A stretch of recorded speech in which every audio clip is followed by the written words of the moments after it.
Cloud. Ya está. Ahora sí, compartir pantalla.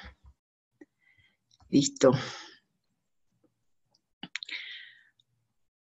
Bueno, hoy día nos toca ya ver la parte de los objetivos y ahí tenemos, ¿no? La gran pregunta es que se han hecho, les decía, los que han creado el DUA, que son de un grupo que se llama CAST. Les contaba que está conformado por neurólogos, informáticos, educadores, etcétera, que se encargaban en realidad de hacer adecuaciones y adecuaciones y adecuaciones. Entonces ellos decían, no podemos pasarnos adecuando, habría que formar un diseño universal. Y la pregunta que tenían era por qué determinados estudiantes no aprenden, dice, o no desarrollan aprendizaje en el mismo grado que los otros, ¿no? Y ellos dicen, en vez de hablar de alumnos discapacitados o alumnos con discapacidad, sería mejor hablar de currículas discapacitantes. Entonces hacen una comparación, ¿no? Entre el enfoque tradicional, porque lo que pasa cuando algún alumno no rinde es que la mayor parte de los educadores dice es que tenemos el concepto de que no se esfuerzan, no tienen interés, ¿no? O cuando tienen alguna dificultad de aprendizaje o una discapacidad, decimos, bueno, es todo lo que pueden, no se puede hacer más. En cambio, el DUA dice que en la mayoría de los casos las capacidades y también las discapacidades no son el origen del fracaso escolar, ¿no? De la deserción, sino que este se produce porque las propuestas que nosotros ponemos así didácticas no son suficientemente inclusivas, porque tenemos un currículo homogéneo, ¿verdad? Enseñamos a todos todo de la misma manera y no atendemos a las diversas capacidades individuales. Si se fijan aquí en el DUA, no se evita hablar de discapacidades, más bien se habla de capacidades individuales, ¿ya? Entonces, lo primero que hay que abordar, dice, para diseñar el currículo, todos sabemos que tenemos que hacer objetivos, ¿no? En una planificación curricular, lo primero que tengo que hacer es metas u objetivos, ¿no? Que los estudiantes tienen que alcanzar. Si vemos los objetivos, son un componente clave en el diseño del currículo, porque son el referente, ¿no? En base al objetivo vamos a diseñar la metodología y los medios también que vamos a necesitar o utilizar para conseguir los objetivos propuestos. Entonces, el DUA en su diseño curricular de carácter inclusivo, ¿no? Los objetivos, dice, tienen que estar definidos de forma tal que contemplen a toda la diversidad del alumnado, ¿no? Ofreciendo una oportunidad a todos los estudiantes para alcanzarlos de una u otra forma. Por ejemplo, no voy a poner que expongan o que elaboren un artículo y lo presenten en una cantidad de 5 hojas. Eso me hace referencia, por ejemplo, a que lo tienen que hacer solamente de forma escrita. Podría plantear un objetivo más general y decir que elaboren un artículo, ¿no? Y que lo presenten en tal fecha, etcétera, ¿no? Pero daríamos paso a que lo presenten también de forma, en un audio, por ejemplo, o pueden presentarlo, no sé, en un video, ¿verdad? Entonces, de eso trata el DUA, de generar, de escribir objetivos que den diferentes oportunidades a todos los estudiantes, ¿no? La cosa es que alcancen el objetivo de una forma o de otra forma, pero que alcancen el objetivo. Entonces dice, ¿cómo puede un docente establecer metas de aprendizaje que sean inclusivas? Es decir, que sean alcanzables, ¿no? Para todos los estudiantes. Entonces dice, nosotros como ya conocemos las 3 redes, tendríamos que determinar cuál de las 3 redes es central para la consecución de la meta. Por supuesto que todas las redes van a entrar para alcanzar un objetivo, ¿no? Pero ¿cuál es la primordial, ¿no? ¿Cuál es la central para la consecución de la meta? También dice que tenemos que separar los objetivos de los medios necesarios, ¿no? Y tenemos que plantear desafíos, pero para todos los estudiantes.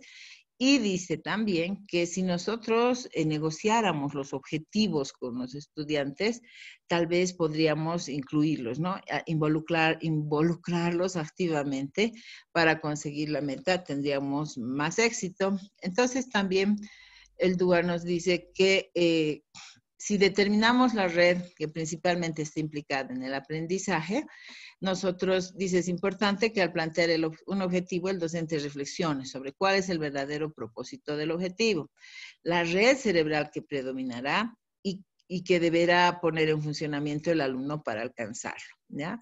Si es, generalmente apelamos a la red estratégica o a la red de representación, pero siempre acompaña a esas redes las redes afectivas, porque no se olviden que hemos estado analizando en estos días que el aprendizaje siempre está unido a las emociones, entonces yo tengo que determinar las redes, dice.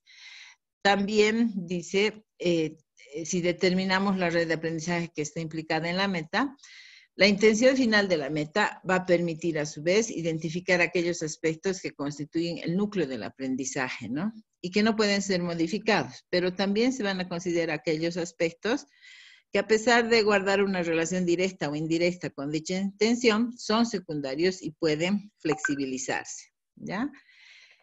Entonces tendríamos, dice, que separar las metas de los medios, ¿no? El DUA dice que un error habitual de los docentes cuando planteamos un objetivo es pensar en el mejor modo. Y para nosotros el mejor modo generalmente es la media, ¿no? Lo que pensamos que la mayor parte va a alcanzar. Pero establecemos también que ese modo es el único modo posible para que alcancen los objetivos y eso limita a muchos estudiantes, ¿no? Porque hay otros que no pueden alcanzar esa meta de aprendizaje a través de un único medio y utilizando solamente un tipo de material. Entonces el DUA es crítico con ese planteamiento y tiene varios argumentos, ¿no? Básicamente dice que si formulamos un objetivo, no debería determinar el objetivo, los métodos y materiales para consecución, porque algunos estudiantes podrían no ser capaces de usar esos métodos y materiales particulares aún siendo competentes, como ayer Edwin decía, ¿no? Calculadora cuando les daba esa suma. Entonces, ese es un medio. El objetivo es que me den el resultado.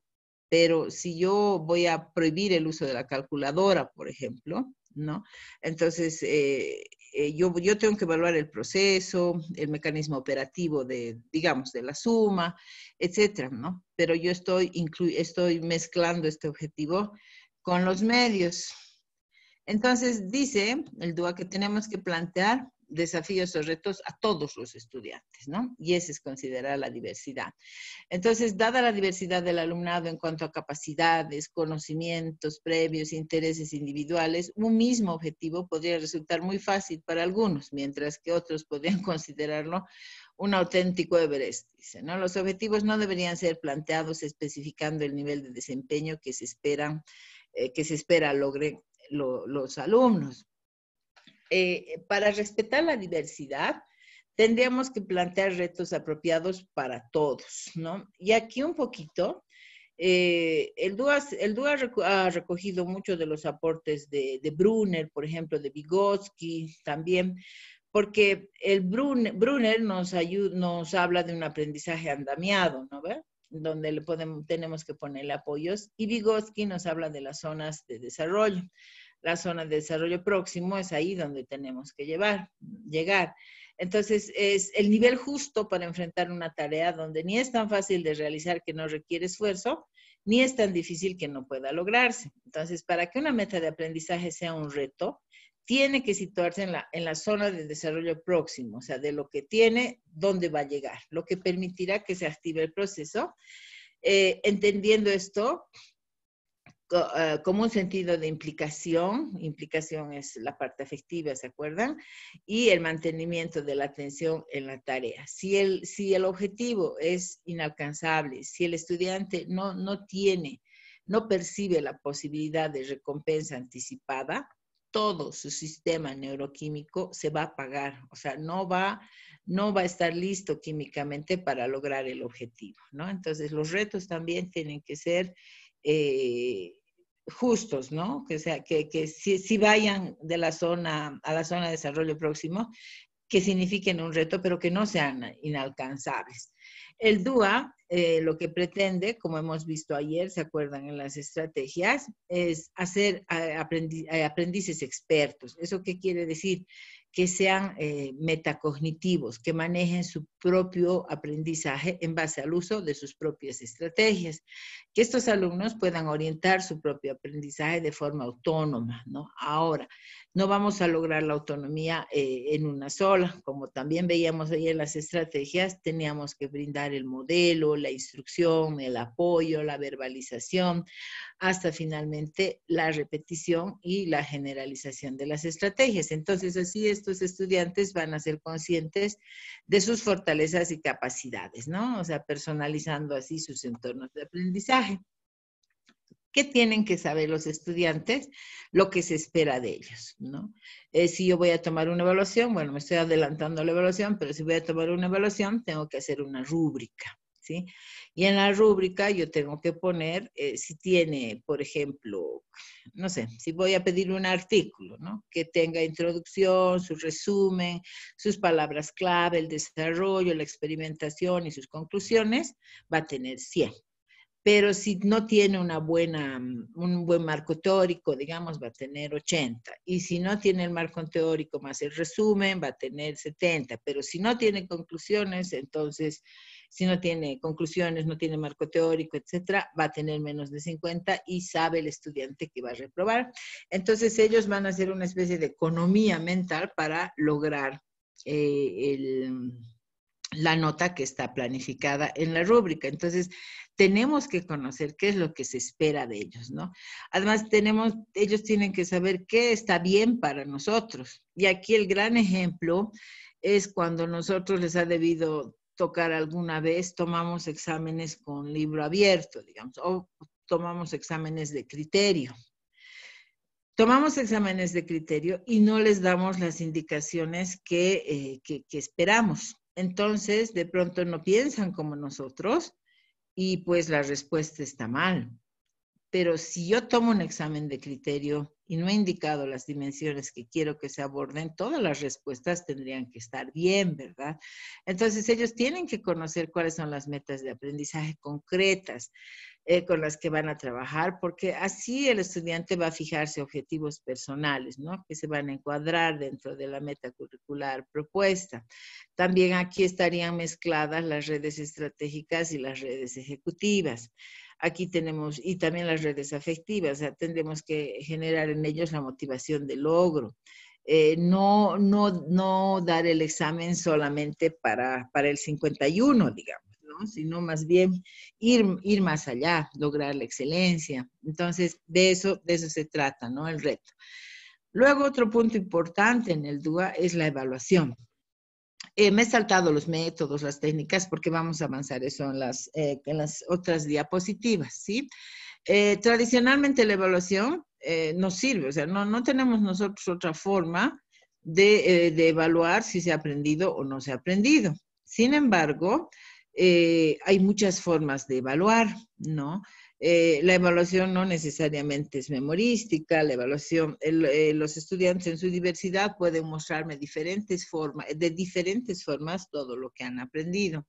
Se habla de evaluar no solo el rendimiento final, ¿no? Sino también todo el progreso que el alumno está realizando en su aprendizaje, pero dice, en ambos casos, el proceso de evaluación se centra únicamente en el alumno, ¿sí?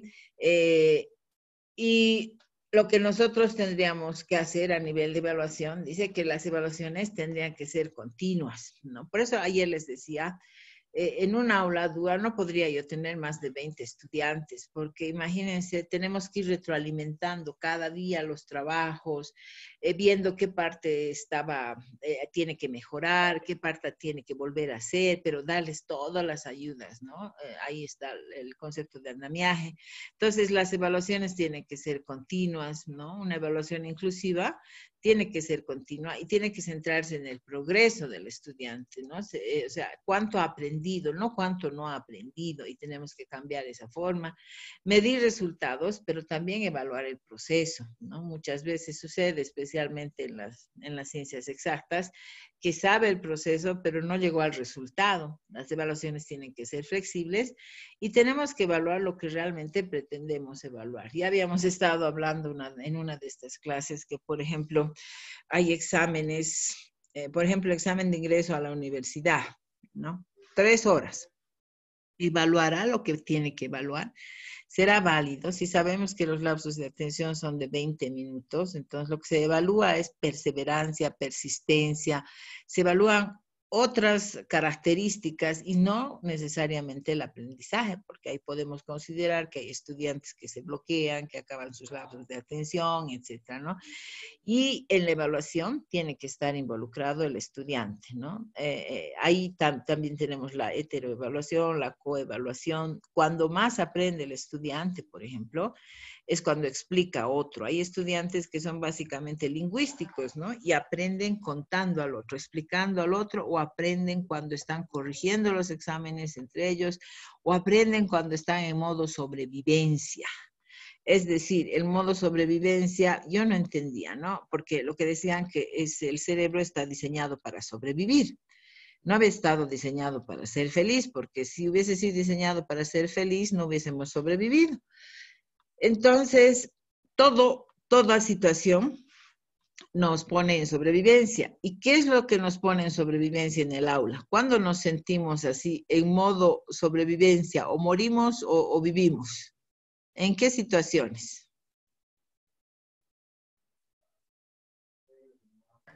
En los Cuando exámenes. tenemos un examen final. Exacto, o en la presentación de trabajos, ¿no?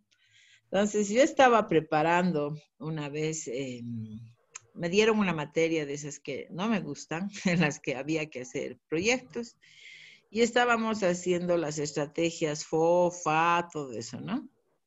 Y según yo, por respeto, no tenía que cortarles cuando están exponiendo, pero estaba leyendo unos artículos de Jesús Guillén, es una página, si quieren busquen, Escuela con Cerebro se llama, que él decía que cuando están exponiendo, están en modo sobrevivencia y que tendríamos que cortarles porque eso se les va a grabar. Entonces, en contra de todos mis principios que yo pensaba que por respeto no debería cortarles y al final yo les explicaba, ese día empiezo a cortar. Les digo, bueno, no, ¿qué tal esta estrategia? No, que falta esto, falta el otro. Es FA, es FO, es la estrategia, no es la estrategia. Y empezábamos a analizar. Claro, imagínense con 80 alumnos, hemos tardado esto un mes, creo. Pero cuando he tomado los exámenes, no había un solo estudiante que se equivoque en esas estrategias en las FA creo que eran, ¿sí? Ninguno se ha equivocado. ¿Por qué? Comprobábamos lo que decía Jesús Aguillén, de que estaban en modo sobrevivencia, ¿no? Y hasta ahora, estos chicos de esa época trabajan en ONGs, en buenos lugares y hacen muy buenos proyectos, manejan muy bien las estrategias. ¿Todo por qué?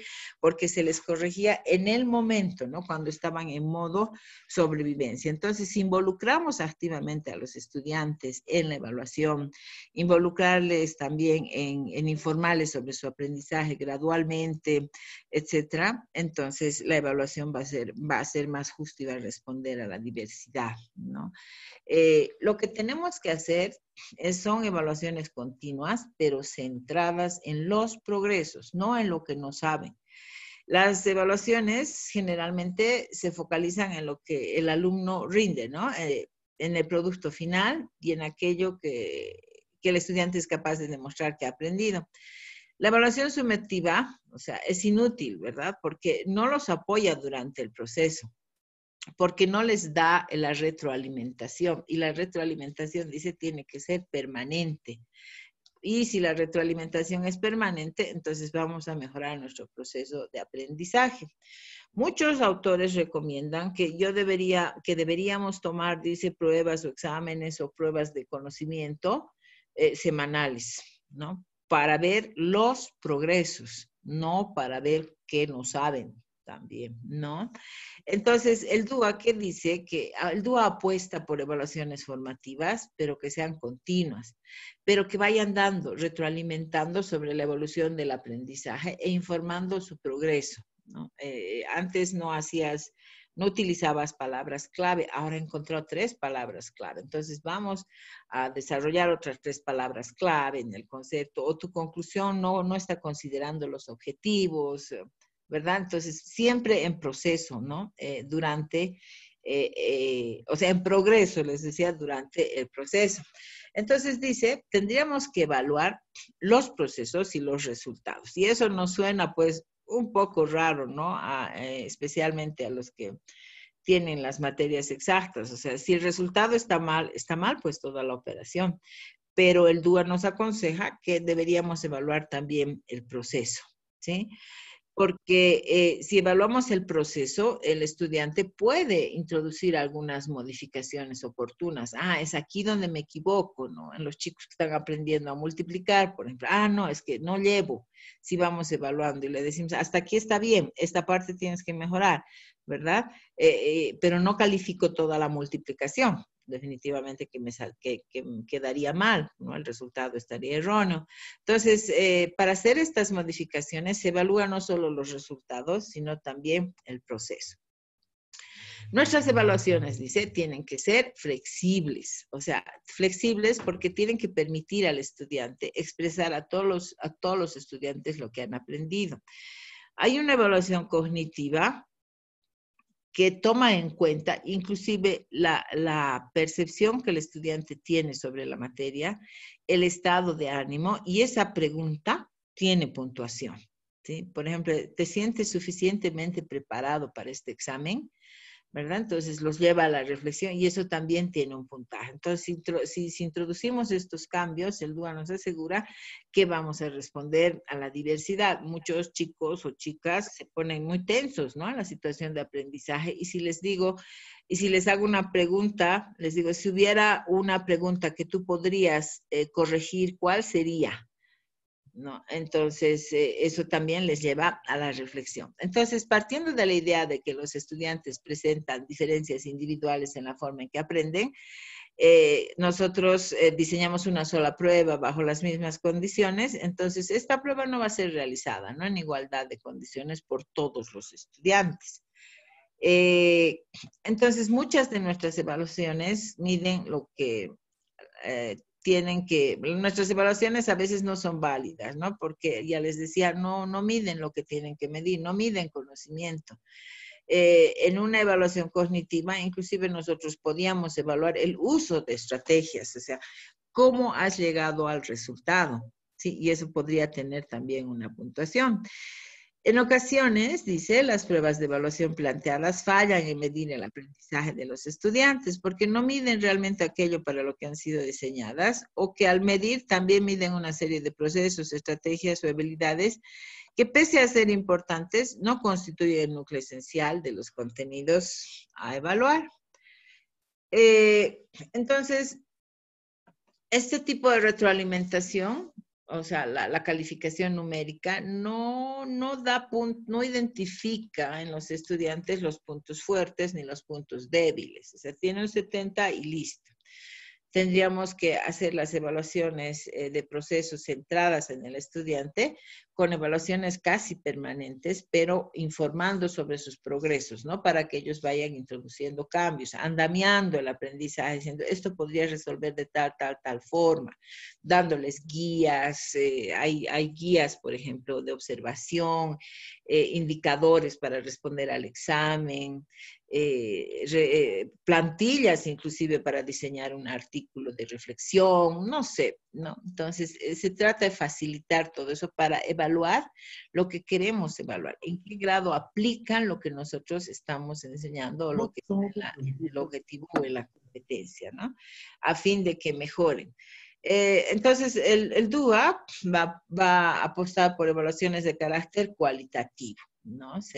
Ahora, aunque el sistema nos pide evaluaciones de carácter cuantitativo, las evaluaciones de procesos centradas en el estudiante nos llevarían a un análisis cualitativo sobre el estado actual de su aprendizaje y además informarles sobre lo que está haciendo bien y lo que tiene que mejorar, ¿no? Entonces, abordando los puntos fuertes que tiene, ¿no? ¿Qué es lo que ha aprendido bien y cómo ha aprendido bien? ¿Sí? Y cómo está usando eso que ha aprendido bien y qué le faltaría, que serían los puntos débiles, ¿no? Ahora, en relación a la metodología, el DUA, ¿qué hace?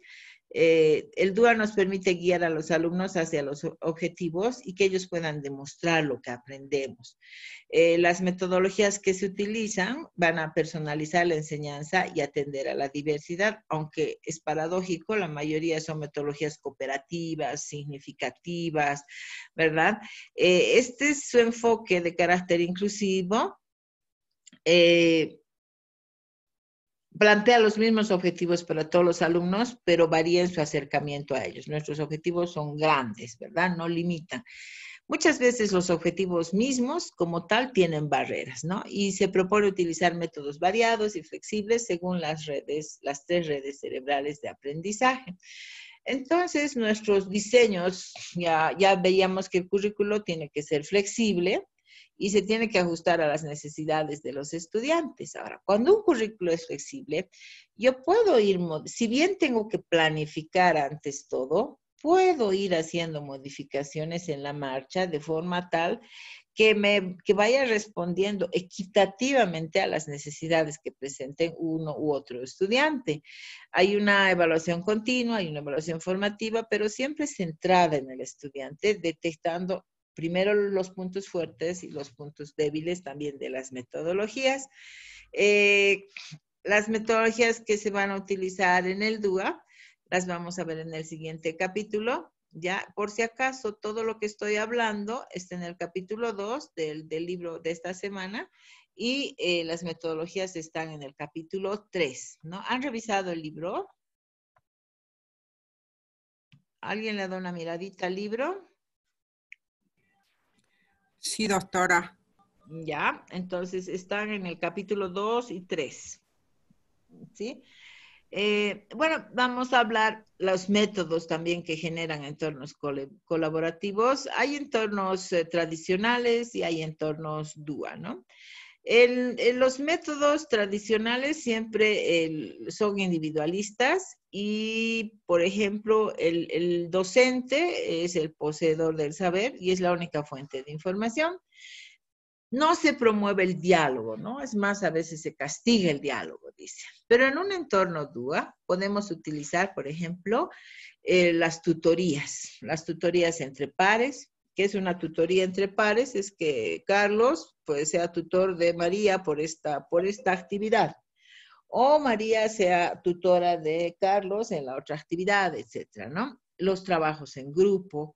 Ya les decía, el aula silenciosa ya no existe con este enfoque de atención a la diversidad, ¿no? Cuando la educación incluye a todos, es una aula dinámica, con movimiento, en grupos.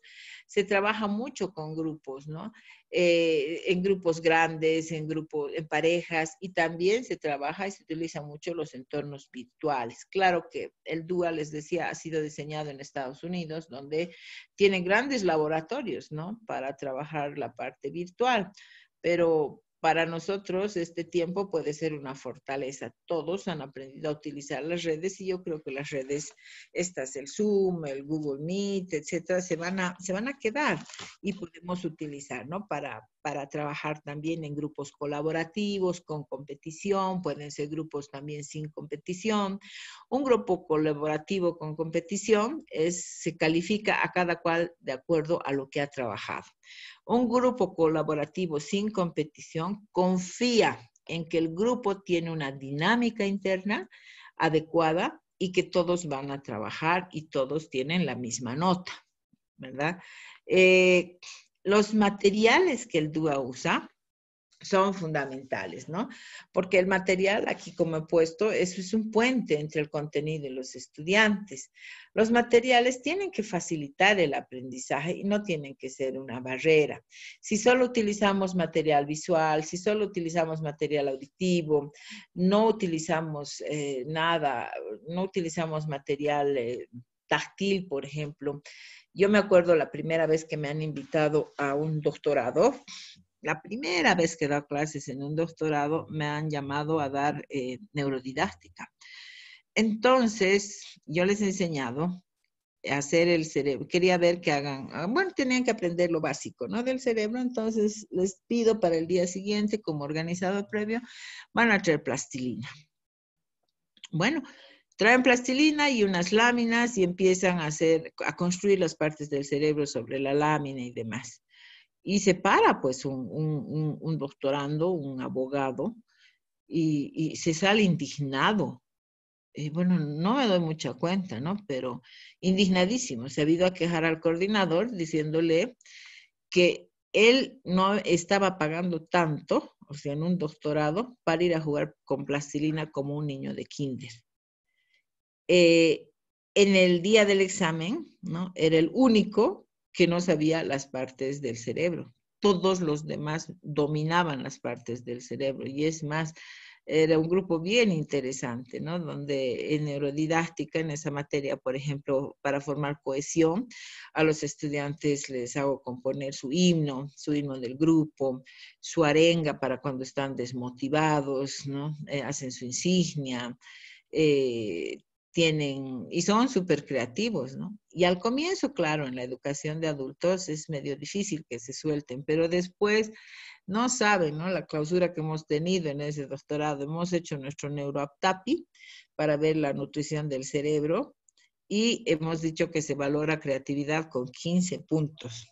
¿Pueden creer que un grupo ha llegado, 2 han entrado en moto con humos de colores, así, y no, era sensacional. Una aptapi así fabuloso donde todos presentaban los oligoelementos, el vino, para qué sirve, que el agua, etcétera. Toda la nutrición cerebral era el tema, el último, y lo han aprendido. Me encuentro después de años con esos doctorandos y hasta ahora se acuerdan de su arenga, ¿no? Y el otro día en la calle me encuentro y se gritan, neuroespartanos, doctora, me decían, porque esa era su arenga. Entonces, tenemos que utilizar todo tipo de recursos, todo tipo de materiales, ¿ya? Aunque crea mucha resistencia, ¿sí? Yo trabajaba, por ejemplo, un tiempo en Seduca, donde los chicos que no lograban leer, en tercero de primaria había chicos, del 2002 al 2005, ¿no? Tercero de primaria y no podían leer. Entonces, yo conocí un método alemán que se llamaba el método Rabanus y yo capacité a algunas docentes y los sacábamos de clases 3 veces por semana. Y una vez que entienden el mecanismo operativo de juntar, es un método en realidad fonológico, fonético, ¿no? Entonces, una vez que empiezan a entender el mecanismo operativo de la lectura, de la escritura y empiezan a juntar los fonemas, se sueltan y empiezan a leer. Cuando me llaman de Seduca y me dicen que había queja de una mamá, que le estábamos enseñando a leer a su hijo con métodos para sordos y que su hijo no era sordo. Cuando el chico estaba en lo mejor de su aprendizaje de la lectura, tuvimos que suspender eso, ¿no? Entonces, este tipo de cosas, de materiales, de didácticas, van a crear resistencia, ¿no? También me acuerdo otra experiencia que hemos tenido en la Universidad de San Francisco, donde daba educación comunitaria, me acuerdo. Hemos hecho aquellas veces cuando recién se estaba iniciando esto de los aptapis, el chachahuarmi, el parto aymara. Hemos hecho un montón de cosas porque había chicas artistas, pintoras, era un curso bien interesante, ¿no? Me llama la rectora y me dice, no es posible que te pases la materia haciendo esas cosas. Pasados los años, toditos los chicos están súper acomodados en proyectos. Tenemos una que dirige ahí donde estudian música, otras han hecho proyectos, se han ido a sus comunidades, o sea, una maravilla. ¿Pero por qué? Básicamente ellas decían, es que esta materia nos ha hecho sentir lo que es la educación comunitaria. Pero ellas han desarrollado el contenido, ¿no? Pero crea resistencia, ¿no? Este tipo de actividades crean resistencia en los mismos estudiantes que piensan que la materia no es importante, ¿verdad? Que porque se está haciendo otro tipo de trabajos no es importante, porque tenemos esos conceptos, estamos nomás con el intelectualismo todavía, ¿no? Y pensamos que lo que no tiene mucha teoría y lo que no es de memoria no funciona, entonces van a encontrar barreras, ¿no? Barreras frente a esta flexibilidad a nivel curricular, les digo. ¿Qué tipo de materiales nosotros tenemos que utilizar, ¿no? Tenemos que ver en primer lugar, que los estudiantes estén motivados y que haya compromiso, ¿no? Hay que ofrecer múltiples opciones para mantener el interés, pero para que accedan a la información y ésta sea comprendida, podemos utilizar todo tipo de materiales que trabajen todas las vías, la vía visual, la vía auditiva, la vía kinestésica. Hay a nivel tecnología, hay glosarios, traductores, los hipervínculos, los libros hablados, los álbumes, no sé, hay montón de materiales, ¿no? Y también para la expresión de aprendizajes, ¿no? Se puede expresar lo que yo he aprendido, no necesariamente de forma escrita ni de forma oral, ¿no? Puedo expresar con el cuerpo, con mimo, puedo expresar con el cuerpo pintando, con arte, puedo hacer fotografía. Hay en Murcia, no sé si han leído, en Murcia hay un colegio DUA donde hay niños con síndrome, hay jóvenes con síndrome de Down. Ellos dan exámenes y producen videos. Y se han vuelto tan famosos sus videos que son muy requeridos, ¿no? Entonces, ellos muestran lo que han aprendido en base a videos. A los chicos les motiva, les encanta hacer exposiciones fotográficas porque utilizan sus celulares, salen a ver la naturaleza, etc. Entonces, tengo que darles múltiples formas, ¿no? Opciones para que ellos analicen, organicen, sinteticen la información de formas diferentes. Les cuento, ustedes saben que más o menos a los 20 minutos ya se pasan, ¿no? Nuestra atención sostenida, y más si es así tan teórico y estoy hablando, y que cuando yo les cuento un ejemplo, inmediatamente se activa el cerebro social y retomamos la atención. Entonces, por eso les cuento casos a veces, ¿no? Yo estaba dando clases de neuro, Neuro 1 daba en la Universidad de La Salle, y la Universidad de La Salle tiene una parte en Bolonia y tenía otra parte en el Alto. Y los hermanos exigen que el docente que está abajo también vaya al Alto, o sea, no toman otros docentes para el Alto, digamos, ¿no? Y mi problema era que las chicas de aquí abajo aprendían muy bien y los chicos de arriba no podían. Y en La Salle, si no se llega a 38 sobre 50, no se puede pasar a la siguiente fase. Entonces yo subo un día bien preocupada al Alto y les digo, ¿qué voy a hacer con ustedes? Les digo, no van a entrar al examen. No había uno que alcance 38, pero no puede, y ahí había un chico que era minibusero y era el líder, ¿no? Después van a entender por qué. Les cuento sus situaciones. Él era el líder. Y me dice, no, pues denos una oportunidad. Tiene que darnos una oportunidad. ¿Pero qué oportunidad les voy a dar? Le digo, si yo tengo que poner notas. Mire, vaya a tomarse un cafecito, me dice ahí abajo. Y suba a las 10, era 8 de la mañana. Suba a las 10 y qué cosita quisiera. ¿Qué sería lo básico que tendríamos que aprender? Yo me agarro mi cabeza, ¿no? Y les digo, bueno, con que sepan las partes del cerebro y las funciones que se integran en esas partes, yo estoy feliz. Y les pongo el 38 para que pase. Ya, me dicen. Bueno, me bajan ahí al cafecito y bueno, estaba tomando mi café y a las 10 de la mañana viene uno a llamarme, entro y bueno, había un chico que era chapista, alto, que tenía unos lentes súper gruesos, ¿no? Había en ese curso 2 cholitas y había 2 chicas de vestido, había el minibusero, ¿no? Había otra, la Catherine, que relataba. En síntesis, yo entro y eran como un bulto, uno sobre el otro, así, como un bulto se habían puesto ahí, al medio del curso, habían movido los bancos, todo, y se habían puesto así como un bulto. Y de pronto, de la parte de adelante, era como un redondo, ¿no? De la parte de adelante sale el minibusero, y el minibusero empieza a mover su batuta, y empieza a organizar, saca su celular y pone una canción. Claro, el minibusero estaba haciendo de función ejecutiva, de director, ¿verdad? Entonces, de los costados, ¿no? Salen las 2 chicas, ¿no? Salen las 2 chicas bailando con la música. era parietal, porque bueno, movimiento, espacio, ya. Y de ahí abajo, ¿no? Salen las dos cholitas que bien apretadas estaban ahí abajo, salen con sus headphones y se ponen a andar oyendo, temporal, audición. Y se queda atrás bien apretado el chapista, con sus lentes bien gruesos, y era occipital. O sea, ¿les iba a poner o no les iba a poner nota? Si era lo que yo esperaba. ¿Qué opinan?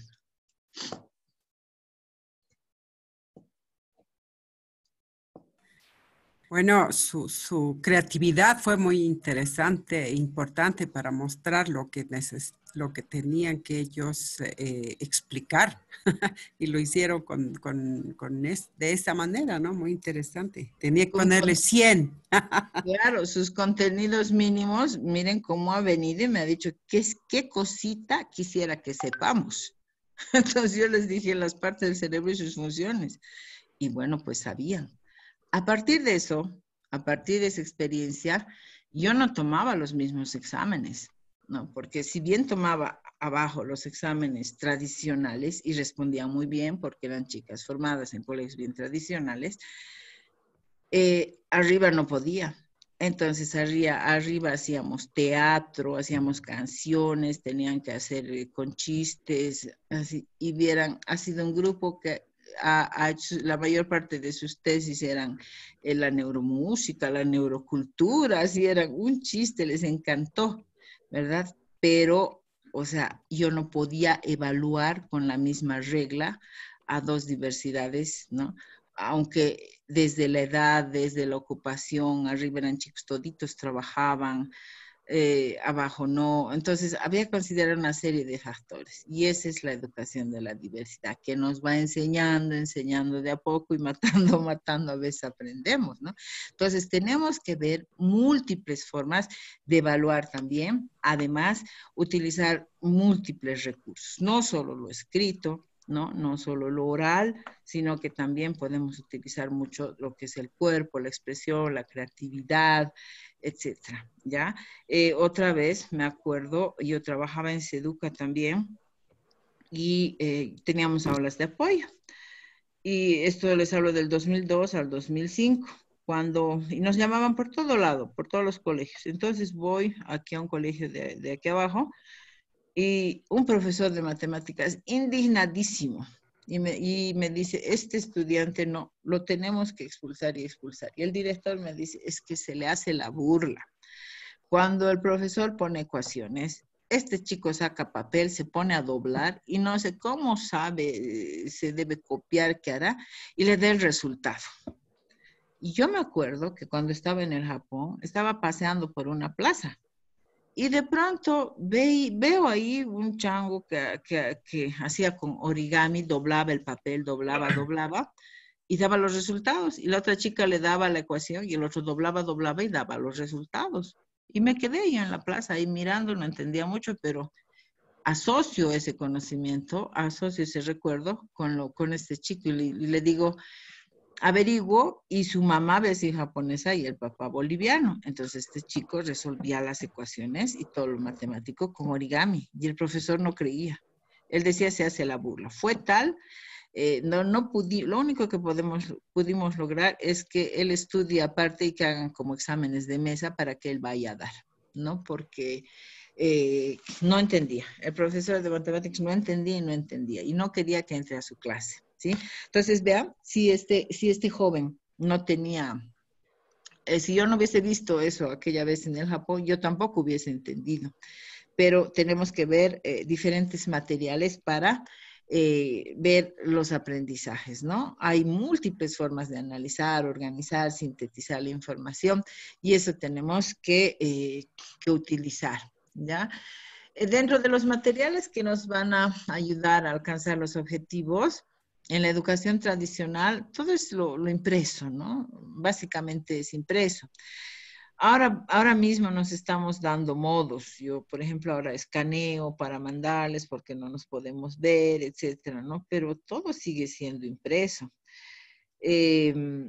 Pero la otra vez, hablando también sobre esto del DUA con mis alumnas de la Católica, no saben la investigación que han hecho en relación a las aplicaciones que hay ahora y que no necesariamente son impresas, ¿no?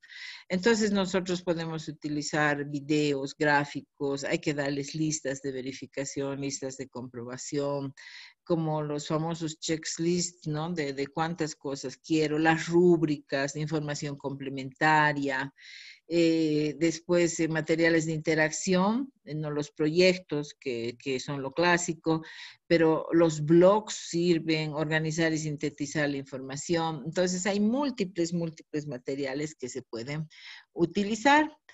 ¿Qué materiales, dice, hacen activos a los estudiantes? En primer lugar, estamos en la época digital y para ellos, en la era tecnológica, diríamos, y para ellos los medios digitales, ¿no? Los medios digitales los activan. Ayer me hablaban de la gamificación, por ejemplo.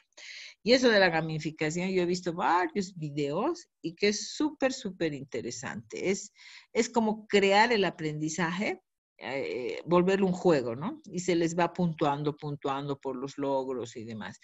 Y esto tiene su explicación, porque la gran pregunta, por ejemplo, ya les contaba, creo, ayer, la gran pregunta es de los chicos que tienen trastorno de déficit de la atención con hiperactividad. Dice, ¿pero por qué no atiende en la clase si puede estar pegado a sus videojuegos horas?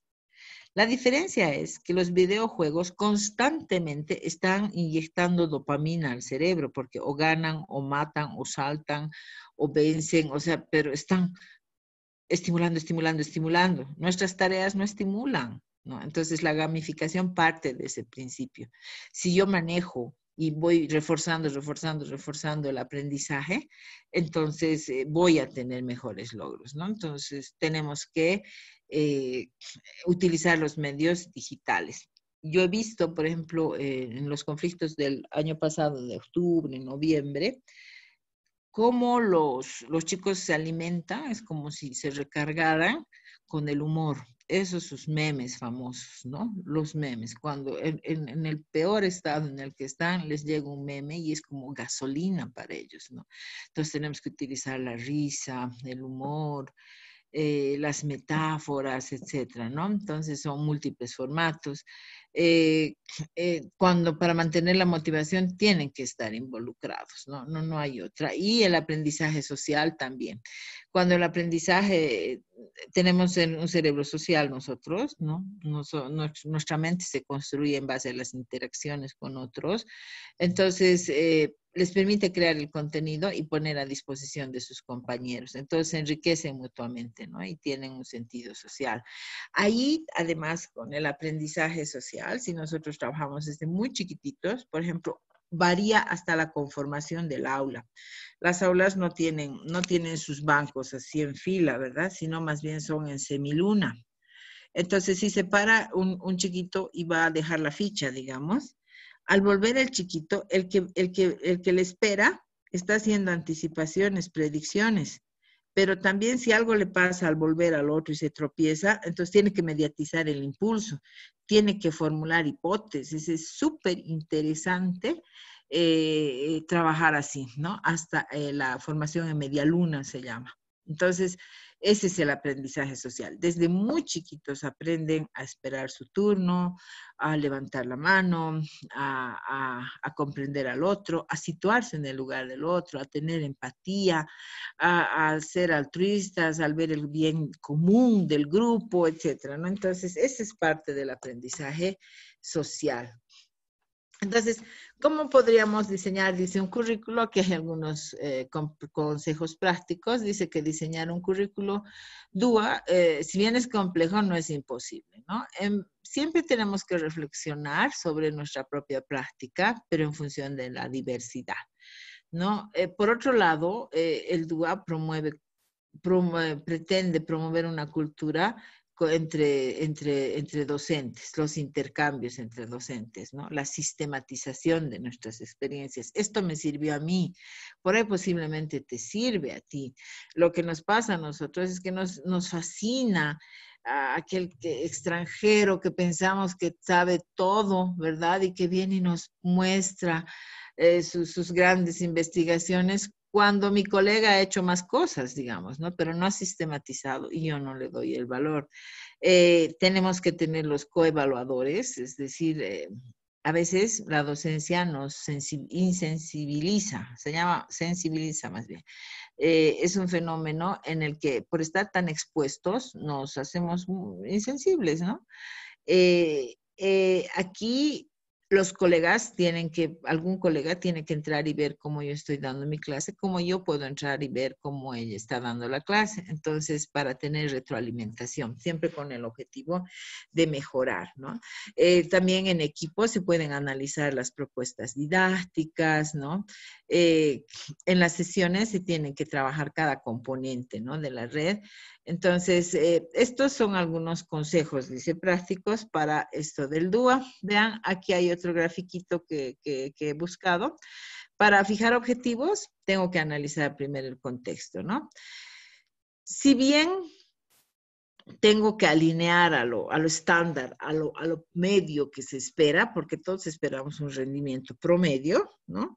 Tengo que dar equidad a todos, ¿no? Entonces, el currículum actual, bueno, si analizamos un currículo actual, vamos a ver sus métodos, materiales, evaluaciones. ¿Para qué? Tenemos que identificar barreras, ¿no? ¿Qué barreras hay en el currículo? Entonces, aplicamos recién el DUA, seleccionamos métodos, materiales y elaboramos el documento que prepare, organice y diseñe todos los materiales y entonces ya nos lanzamos con la propuesta. Entonces, esa es la gran diferencia del diseño curricular en el DUA, ¿no? También tenemos, dice, nos pueden servir un self-check, o sea, una guía, un autorregistro de currículum. Esta es una herramienta digital que permite a los docentes chequear el grado de atención a la diversidad de su currículum, dice, ¿no? Evalúa puntajes del 1 al 5, los 4 componentes. Esto se encuentra en los links que les voy a mandar. Hay bastante material para trabajar con este método DUA. Y consta con una evaluación antes de aplicar la clase y otra cuando se desarrolla la clase, ¿no? Entonces, esta puede ser una herramienta. Entonces, también se puede evaluar el currículo, dice, ¿no? Ya que hay este es lo que decía, el autorregistro. Entonces, primero evaluamos el currículum y después podemos ver si entendemos a los estudiantes, ¿no? Entonces, los objetivos de aprendizaje se presentan de forma flexible y variada, oralmente, impresos, con gráficos, ¿no? Los estudiantes pueden plasmar sus propios objetivos de aprendizaje del modo más adecuado para ellos. Los pueden grabar, escribir, hablar con un compañero, etcétera. Los objetivos de aprendizaje especifican claramente la intención real, ¿no? Es un aprendizaje cognitivo de conceptos, es estratégico, es un aprendizaje afectivo o están varias redes implicadas. Tenemos que ver también si los medios para alcanzar los objetivos de aprendizaje están separados de los mismos objetivos. Por ejemplo, cuando el objetivo es aprender conceptos de historia, los estudiantes pueden utilizar un conversor digital de texto a audio para apoyarse en la decodificación de palabras difíciles, ¿no? Porque no estoy evaluando la lectura, no estoy evaluando escritura, estoy evaluando el conocimiento sobre historia, ¿no? El modo en que los objetivos de aprendizaje están definidos permite a los alumnos alcanzarlos a través, de diferentes vías.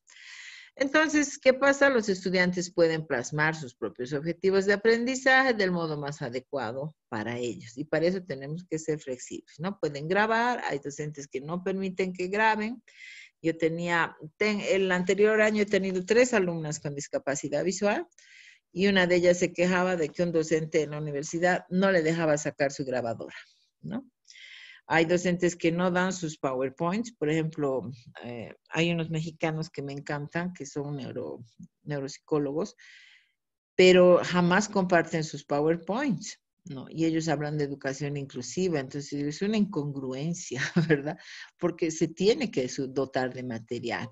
Los estudiantes entienden cuál es el núcleo principal del objetivo, o sea, comprenden cuándo deben producir una redacción escrita o cuándo pueden utilizar otros medios. Los estudiantes no confunden el objetivo con los medios para alcanzarlo. Los estudiantes saben que pueden presentar su trabajo de ciencias a través de texto, imágenes, videos. Los estudiantes entienden que no hay un camino específico para alcanzar el objetivo. Entonces, algunos para alcanzar el proyecto de clase lo pueden hacer por audio, otros pueden escribir sus ideas, otros las pueden dibujar. De pronto otros pueden hacer un teatro o hacer un video, ¿no? Escribir un guión para una película. Entonces, ese es un poco el diseño a nivel general, el diseño curricular del DUA. ¿Tienen hasta aquí comentarios?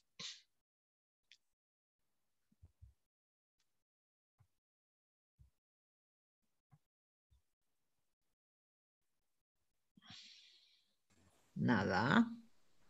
Una pequeña consulta, doctora, más comentario. Se estila ahora que todos los estudiantes, bueno, hacen tareas, pero ellos, a pesar de que se les da las consignas e instrucciones, toman su propio formato. Agarran un papelito chiquitito, arrancan un cuaderno de espiral, uno más grande, uno más pequeño. Bueno, a mí yo soy un poquito perfeccionista y me gusta siempre que esté el formato adecuado, pero toman esa decisión. Cualquier formato para ellos es bueno. Inclusive presenta en 4ª página y ellos dicen, pero es lo mismo. Hay que hacer las rúbricas, ¿no? O sea, ¿qué es lo que esperamos? En una rúbrica yo pongo todo lo que espero de los estudiantes.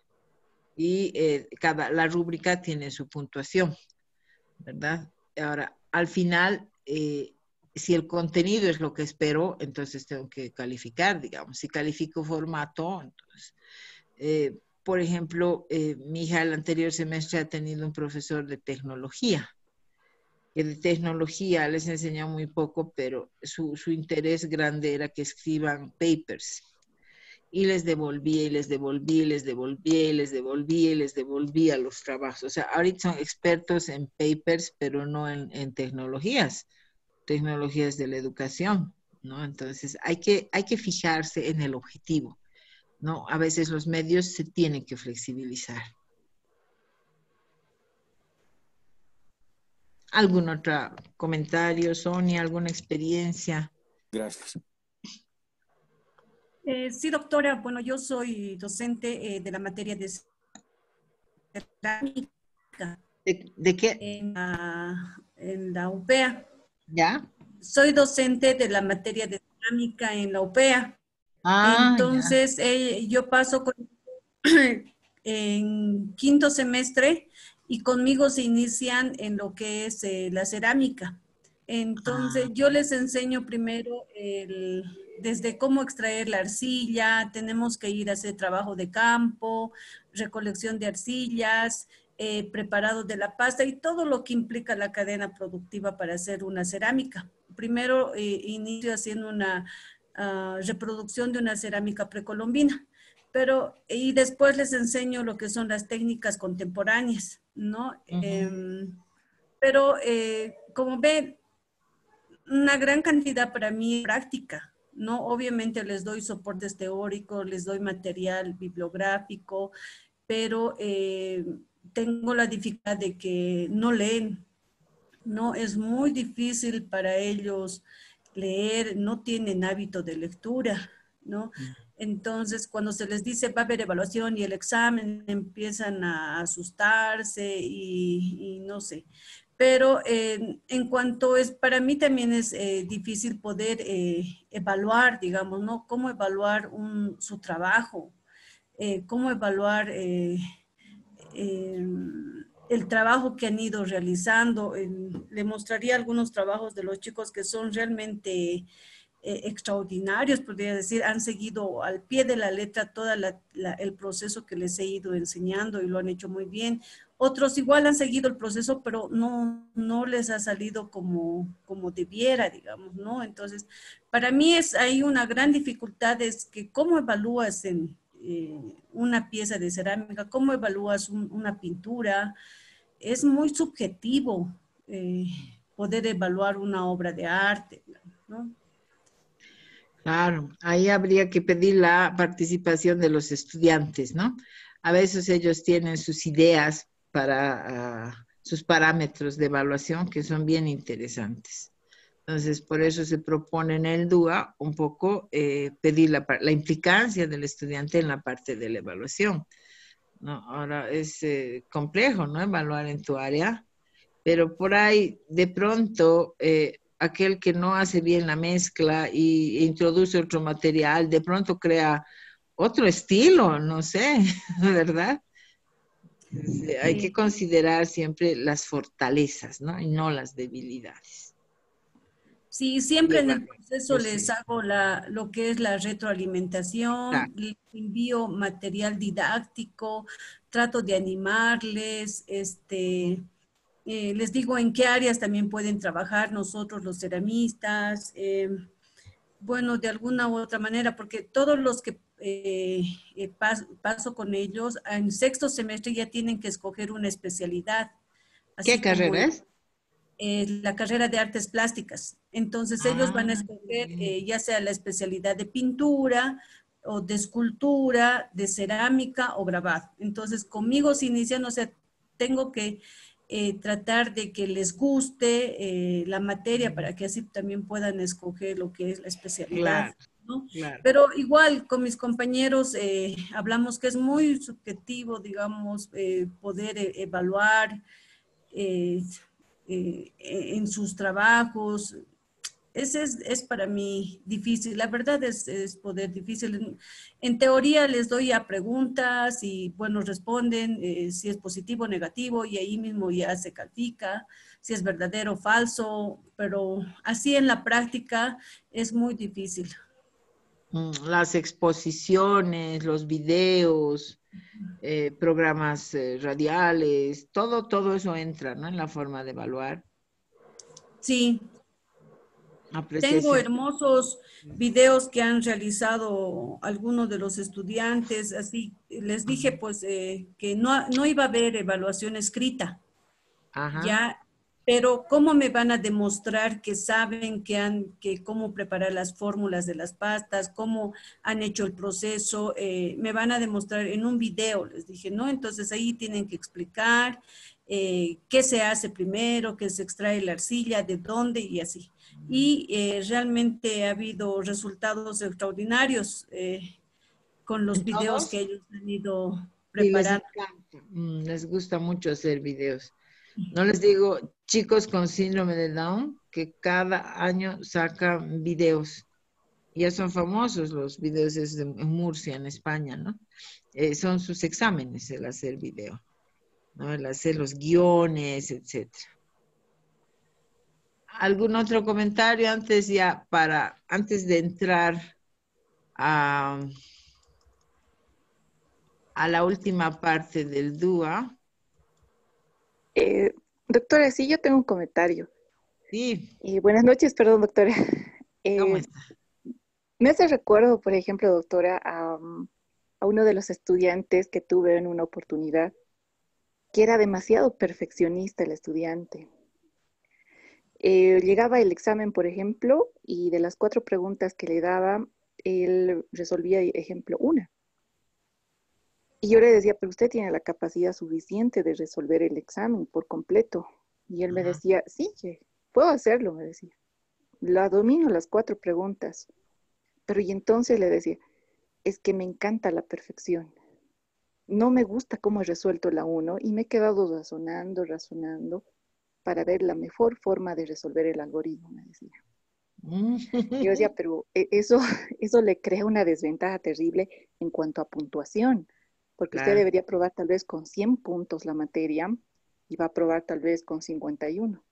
Y él me Ah, decía, Inge, no me importa, lo importante es que yo me pueda colocar un reto en donde yo me pueda ganar a mí mismo, me decía. Y yo decía, pero ¿por qué? Debe ser un trastorno que tiene usted. Así, sí, Inge, me decía. ¿Por qué? Porque fui a un psicólogo y el psicólogo me diagnosticó que directamente me tengo que ir a un psiquiatra, porque no. realmente esta confusión que tengo es increíble, me decía. Ah, Y cada examen era lo mismo. Y el estudiante me decía, Inge, he averiguado esto más y esto más, y yo decía, pero no era necesario. Pero no, para mí es la perfección y la perfección. O sea, era un caso muy extraño.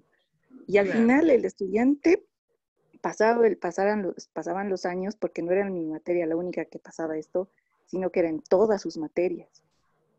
¿Y qué sucedió? El estudiante creo que se reprimió tanto que dejó la carrera. Mm. Yo le decía, pero continúe, vuelva, etcétera, pero dejó la carrera porque era una compulsión muy grande el de ser tan perfecto en todo. Doctora, era increíble con este muchachito. Eso es un trastorno obsesivo compulsivo, ¿no? Es una necesidad de tipo psiquiátrico. Ese tipo de necesidades, les explicaba también, que por respeto a la diversidad de los otros, tiene que ir con medicación, ¿no? Hay medicación que les evita la obsesión, ¿no? Que esos pensamientos se llaman circulares. Tenemos en nuestro cerebro una red por defecto que siempre está trabajando. Y especialmente en el TOC, que es el trastorno obsesivo compulsivo, las ideas dan vueltas y vueltas y vueltas y hay fijaciones, ¿no? Entonces, por eso es que son así. Ese joven tendría que, una de sus dimensiones es la salud, ¿no ve? Entonces tendría que ir medicado, porque el problema es lo que ha pasado, ¿no? El abandono. No terminan lo que hacen porque esta falta de flexibilidad de pensamiento es un problema de la función ejecutiva, ¿no? ¿Se acuerdan ayer que la función ejecutiva es la capacidad de adaptarse, de flexibilizar el pensamiento, etcétera? Y lo que le ha pasado es, o sea, le ha llevado al fracaso, ¿no?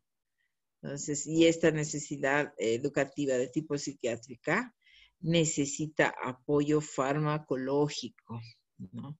No podemos nosotros tampoco solucionar todo desde, o sea, el aprendizaje no es tan simple como enseñar y aprender.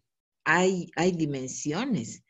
Está la dimensión psíquica, está la dimensión cognitiva, está la dimensión emocional, familiar, social, cultural, histórica, etcétera, etcétera, etcétera, hasta nutricional. Si él tenía apoyo, digamos, a nivel farmacológico, podía evitar sus obsesiones y tal vez hasta terminar la carrera, ¿no? Pero el pensamiento obsesivo es realmente una tortura.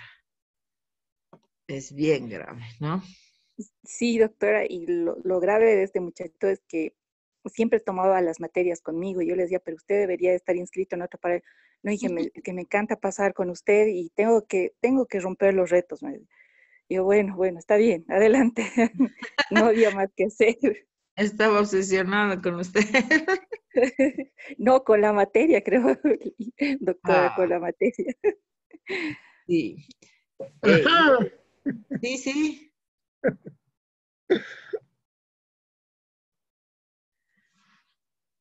Continuamos entonces. Esta parte ya es más bonita y es más dinámica. Y ahora sí están los principios, las pautas y las propuestas para la práctica, ¿no? Aquí está un recordatorio de las redes. ¿Se acuerdan cuáles son las 3 redes? ¿El qué? ¿Cuál es? ¿El qué del aprendizaje? ¿Qué red es?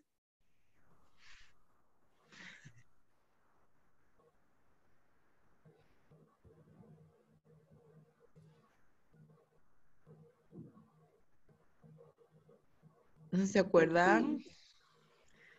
¿Reconocimiento, doctor? Exacto, esa es la red de reconocimiento. ¿El cómo? ¿Cuál es? ¿Qué es? La red estratégica. Estratégica, muy bien. ¿Y el por qué? ¿Cuál es? Afectiva. La red afectiva, ¿no? Entonces, siempre siguiendo las 3 redes que propone el DUA, estas redes van a favorecer, dice, son el fundamento del diseño universal del aprendizaje que favorece la escuela inclusiva, ¿no? Donde se respeta a la diversidad del alumnado. O sea, lo que tenemos que entender también que la diversidad no solo es aquel que presenta dificultades, la diversidad son los que no presentan dificultades y la diversidad también somos nosotros los docentes, ¿verdad? O los educadores. Por respeto a la diversidad de todos, les repito que si hay un estudiante que tiene epilepsia, tiene que ir medicado, ¿verdad? ¿Por qué? Porque también es la diversidad de los otros, o por lo menos tienen que estar los docentes informados. Ese es el respeto a la diversidad. ¿Qué pasa si el estudiante convulsiona en media clase y yo como docente no sé qué hacer porque ni me han informado qué es lo que tiene? Entonces la diversidad somos todos, ¿ya? La diversidad no solo es la persona que presenta alguna necesidad. Entonces, mediante este diseño se va a lograr crear, ¿no?, ambientes de aprendizaje más flexibles, beneficiando a todos, incluyendo a todos los que tienen capacidades diferentes, utilizando apoyos y alternativas, dice, que satisfagan las necesidades de aprendizaje de todos, ¿no? Sobre este enfoque utiliza muchas herramientas, muchos modelos, ¿no? ¿Para qué? Para desarrollar el potencial máximo de todos los estudiantes. Se ha construido en torno a 3 principios, ¿se acuerdan? Pensados para minimizar, sobre todo las barreras que existen a nivel de currículo. Poneme pregunta. ¿Sí?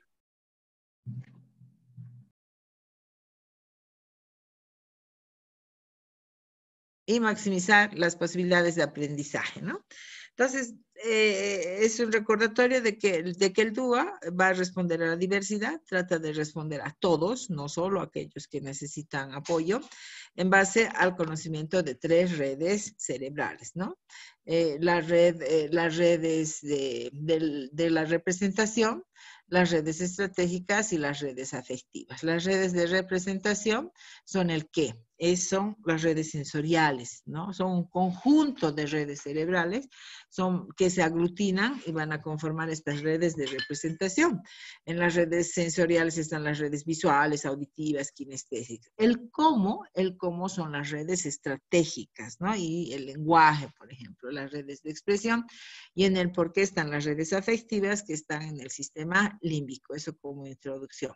Entonces, ahora sí, vamos a empezar a ver al fin los principios del DUA. Y en los principios del DUA, lo primero que tenemos que hacer, el primer principio, es proporcionar múltiples formas de implicación. ¿Qué red es implicación? ¿De qué red estamos hablando cuando estamos hablando de implicación? Afectiva, estratégica.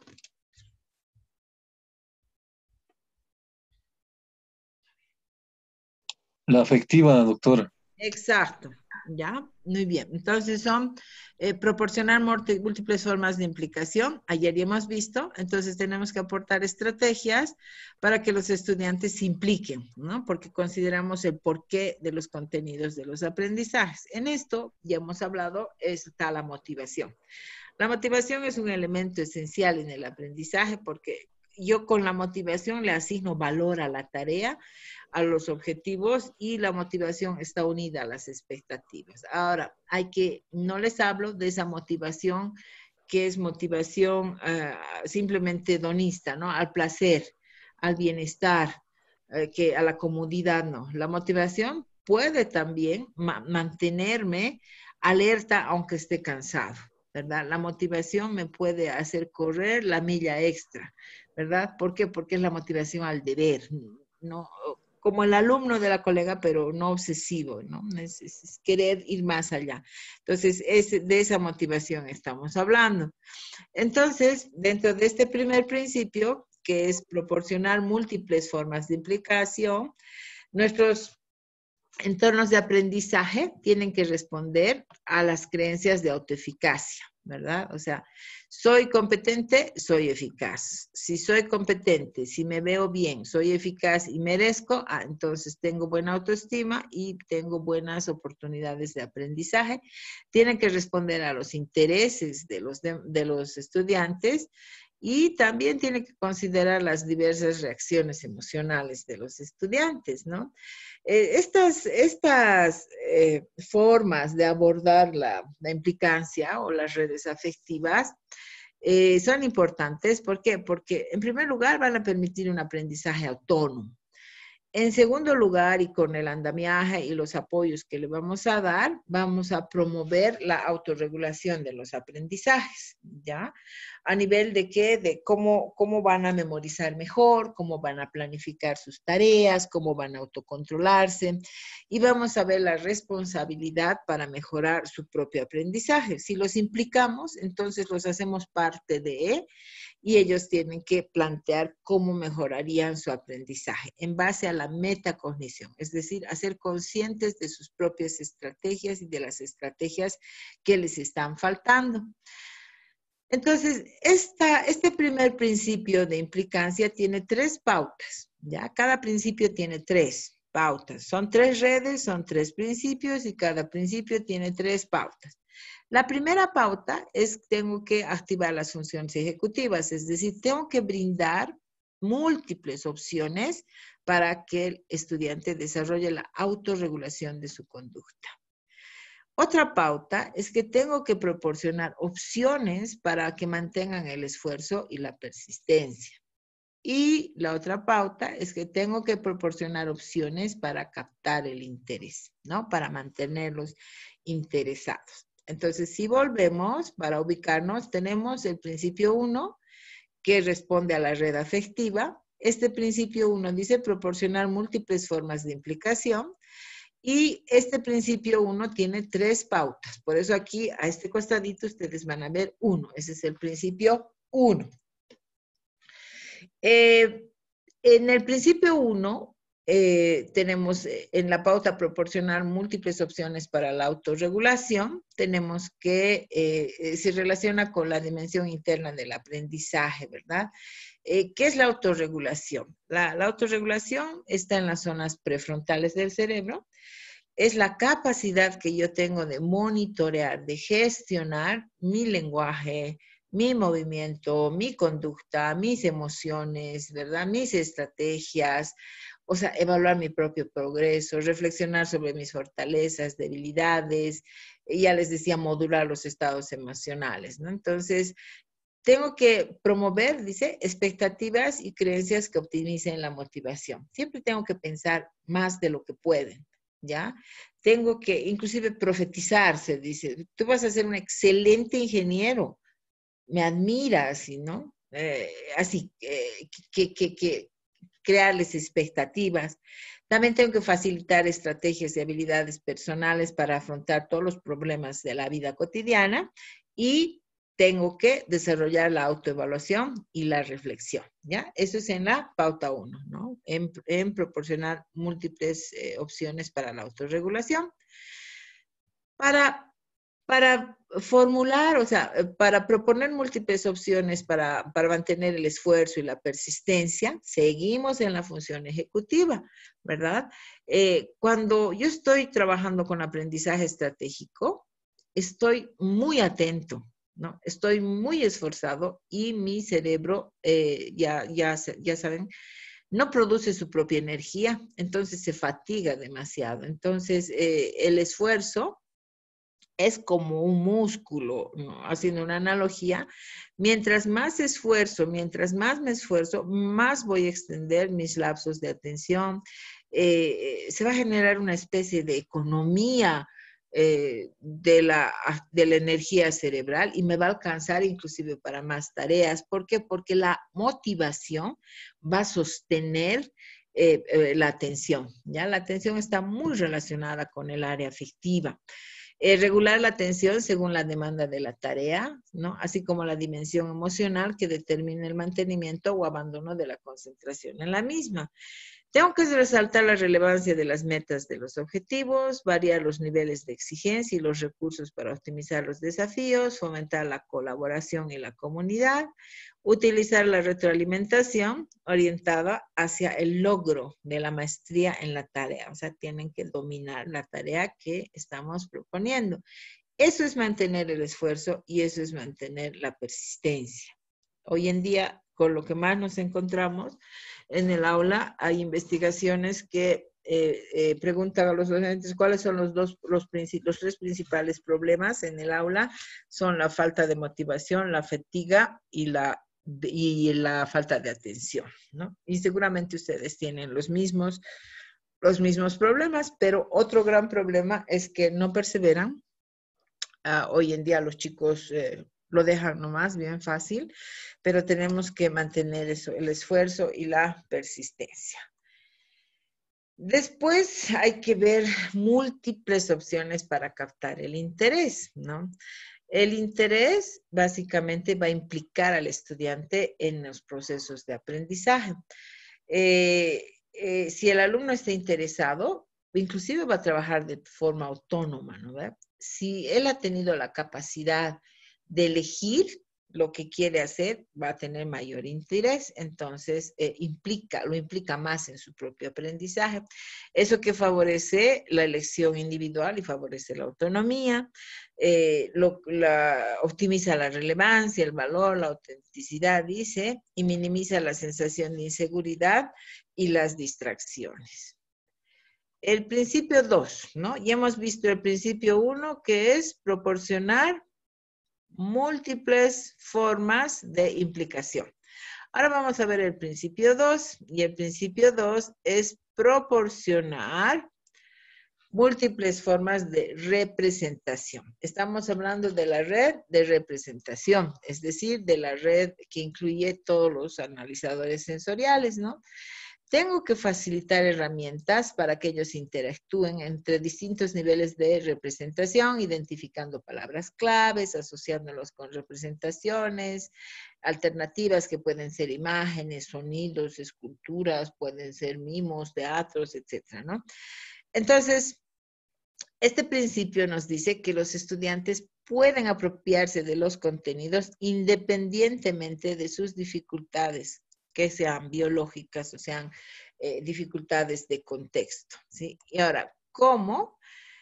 Tenemos que entender que hay diferentes formas de percibir y comprender la información, ¿no? Unos somos más visuales, otros somos activos, otros tenemos que aprender haciendo, otros teorizando, otros reflexionando, algunos harán más uso de recursos auditivos, otros caminarán, estudiarán caminando, otros mientras están rascando, se están moviendo su pie, están procesando. Hay diferentes formas de percibir y comprender la información. También van a existir diferentes formas de aprender y hacer uso del conocimiento. Hay personas que son básicamente reflexivas, hay personas que son básicamente teóricas, hay personas que son activas y hay personas que son pragmáticas. Entonces, así usan el conocimiento, ¿no? Algunas personas la teoría lo que aprenden les va a llevar a formular teorías, ¿no? Ahora, por ejemplo, el estudiante que es reflexivo y que es teórico necesita más tiempo. En cambio, el pragmático y el activo se aburren cuando repetimos y repetimos. Ellos son más rápidos. El pragmático quiere saber qué hacer ya nomás con lo que está aprendiendo, ¿sí? Tenemos que considerar también que es importante desarrollar conocimientos previos a través de las estrategias hasta lograr la generalización de los aprendizajes, ¿ya? Seguimos en el principio 2 y este principio 2 tiene otras 3 pautas. Tenemos 3 pautas, ¿no? En primer lugar, hay que proporcionar opciones múltiples para la comprensión. Hay que proporcionar opciones múltiples para el lenguaje, ¿no? El lenguaje de señas, el lenguaje de signos, gráficos, escrito, dibujos, no sé, hasta que inventen su propio alfabeto, etcétera, ¿no? Y tenemos que proporcionar múltiples formas para las expresiones simbólicas, especialmente matemáticas, química, etcétera. Ahí, miren, tenemos ejemplos para proporcionar formas múltiples para la comprensión. Y en la comprensión podemos activar conocimientos previos. Les decía ayer que el currículo siempre tiene que ser en espiral, ¿verdad? Un poquito retrocedo y vuelvo a avanzar. Al día siguiente retrocedo un poquito y vuelvo a avanzar. Hablábamos también de la primianescencia. Todo lo que se queda, más se me queda es lo que es al inicio de la clase o al final de la clase, ¿sí? Ahí podemos utilizar estas mapas conceptuales, redes conceptuales, los famosos mentefagos, que yo nunca lo he entendido. Después infografías, los chicos entienden ahora muy bien con las infografías, mucho dibujo, pocos conceptos y en realidad eso es lo que se nos queda. Entonces, una infografía, como ustedes en su examen final, para la tarea final, ya les repito, tiene 3 modalidades. Tienen para escribir un artículo en base a una investigación. Pueden escribir un artículo en base a un debate entre 2 personas con discapacidad, o los que quieren pueden escribir un artículo en base a las infografías que les voy a poner. Entonces, múltiples formas, ¿no? Las famosas infografías, los mapas conceptuales, videos, podemos utilizar metáforas, analogías, concursos de chistes, concursos de memes, etcétera, pero también formar glosarios, vocabularios, teatralizaciones, etcétera. Múltiples opciones para que entiendan, para que comprendan, ¿no? Seguimos con múltiples opciones para la comprensión. Hay herramientas también en las aplicaciones, ¿sí? A veces nos vamos a encontrar que hay estudiantes que no pueden captar la información relevante. Entonces, han visto en el módulo, hay algunas palabras con, alguien le ha extrañado, palabras más grandes, hay palabras con un color, con otro color. ¿Se han fijado? Sí, doctora. Y eso básicamente es para tratar de destacar la información relevante. Ya lo que antes nos enseñaban a hacer la oración principal, eso. Entonces, podemos crear mapas conceptuales porque identifican conceptos claves, esquemas gráficos, ejemplos, contraejemplos, clarificar las referencias verbales. Por ejemplo, si no entienden clasificar, buscar la definición de qué es clasificar, actuar la palabra clasificar, dibujar la palabra clasificar, hacer un sinónimo de la palabra clasificar, etcétera, ¿no? Organizadores gráficos, tenemos eso.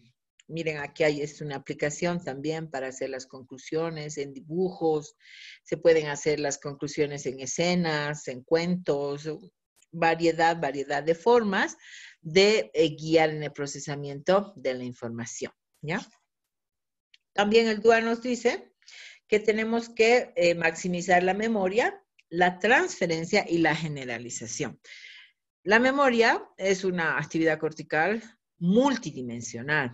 La memoria tiene 3 momentos, ¿no? Tiene el almacenamiento, tiene la evocación, ¿sí? Y la memoria nos lleva al pasado, nos lleva al presente y para arruinarnos, no, nos lleva al pasado, nos lleva al futuro para arruinarnos el presente, ¿no? Entonces, ese es el gran problema del ser humano. Muy pocas veces estamos en el aquí y en el ahora, ¿sí? Y el único momento que tenemos para disfrutar es el aquí y el ahora, porque el ayer ya pasó y el futuro no sabemos si va a llegar, ¿verdad? Entonces, para maximizar la memoria, tenemos que conocer que es multidimensional, que tiene que tener una gran capacidad de evocación, de almacenamiento, de organización, de ordenación, ¿no? Ordenar bien la información. Y si les digo que la memoria está relacionada con el sueño, ¿me creen? ¿Qué opinan? Para tener buena memoria, duerman bien. ¿Qué les parece ese consejo?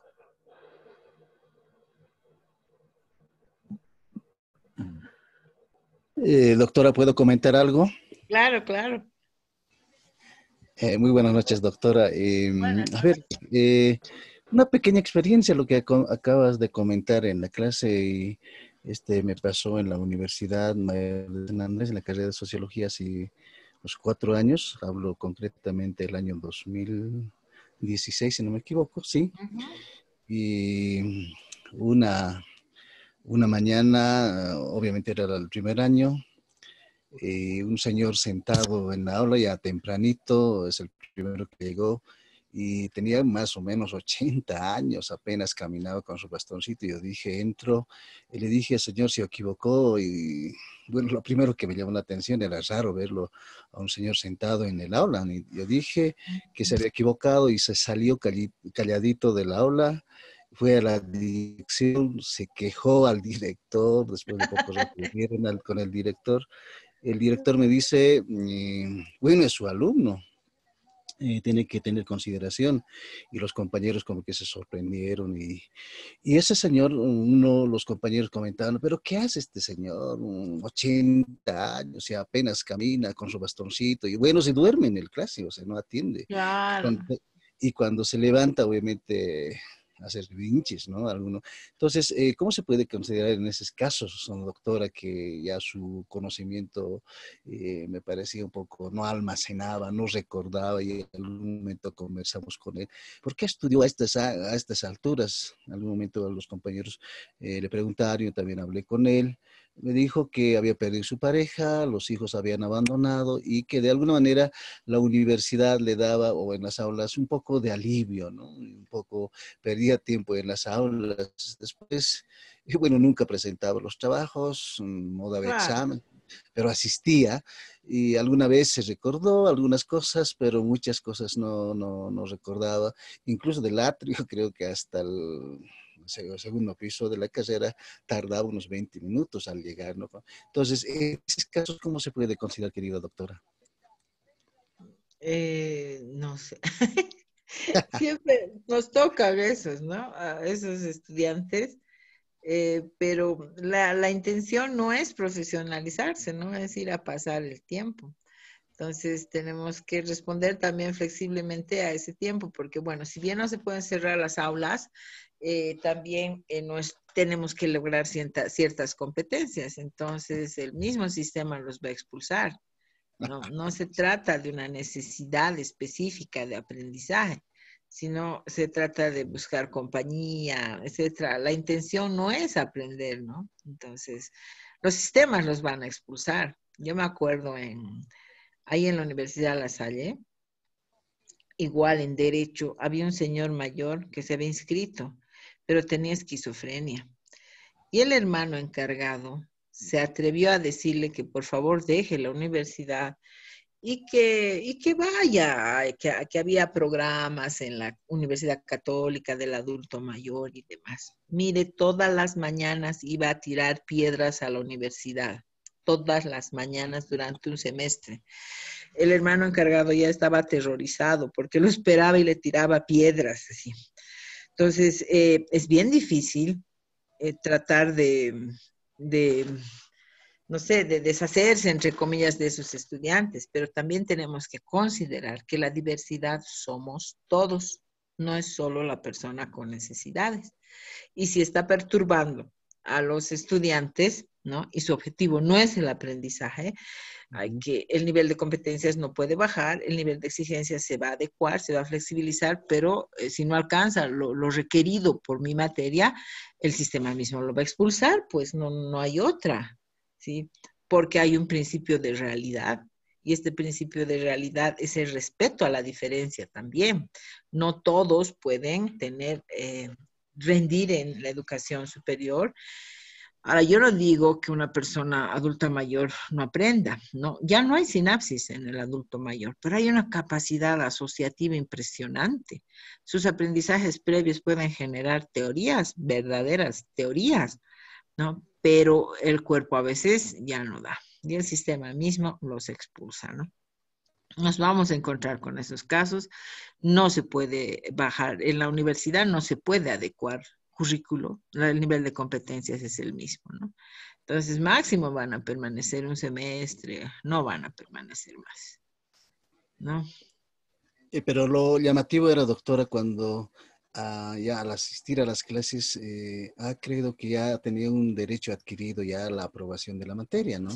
Claro, claro. Porque él dice, no, tómeme el examen oral, yo conozco, y comenzó a hablar del 52, o sea, una historia muy Ah, lejana, que no correspondía al tema, y obviamente en algún momento, no simplemente conmigo, no sé, con otros docentes se hicieron problemas, porque como no presenta trabajos, no asiste a los exámenes, alguna vez aparece, después se va, obviamente ya no es formal en realidad, pero cree lógico. tenía derecho de ella a aprobar la materia, ¿no? Algún rato dijo, Mm, porque mm, reprobé la materia, porque no presentó nada, no daba mm. examen, aparecía, y bueno, y es muy raros particulares lo que explicaba. Muchas gracias por la Ah, orientación, doctora. no se trata de eliminar, les digo, las competencias. O sea, tenemos que formar estudiantes competentes. Sí. Vamos a flexibilizar los medios, optimizar los recursos, o múltiples opciones para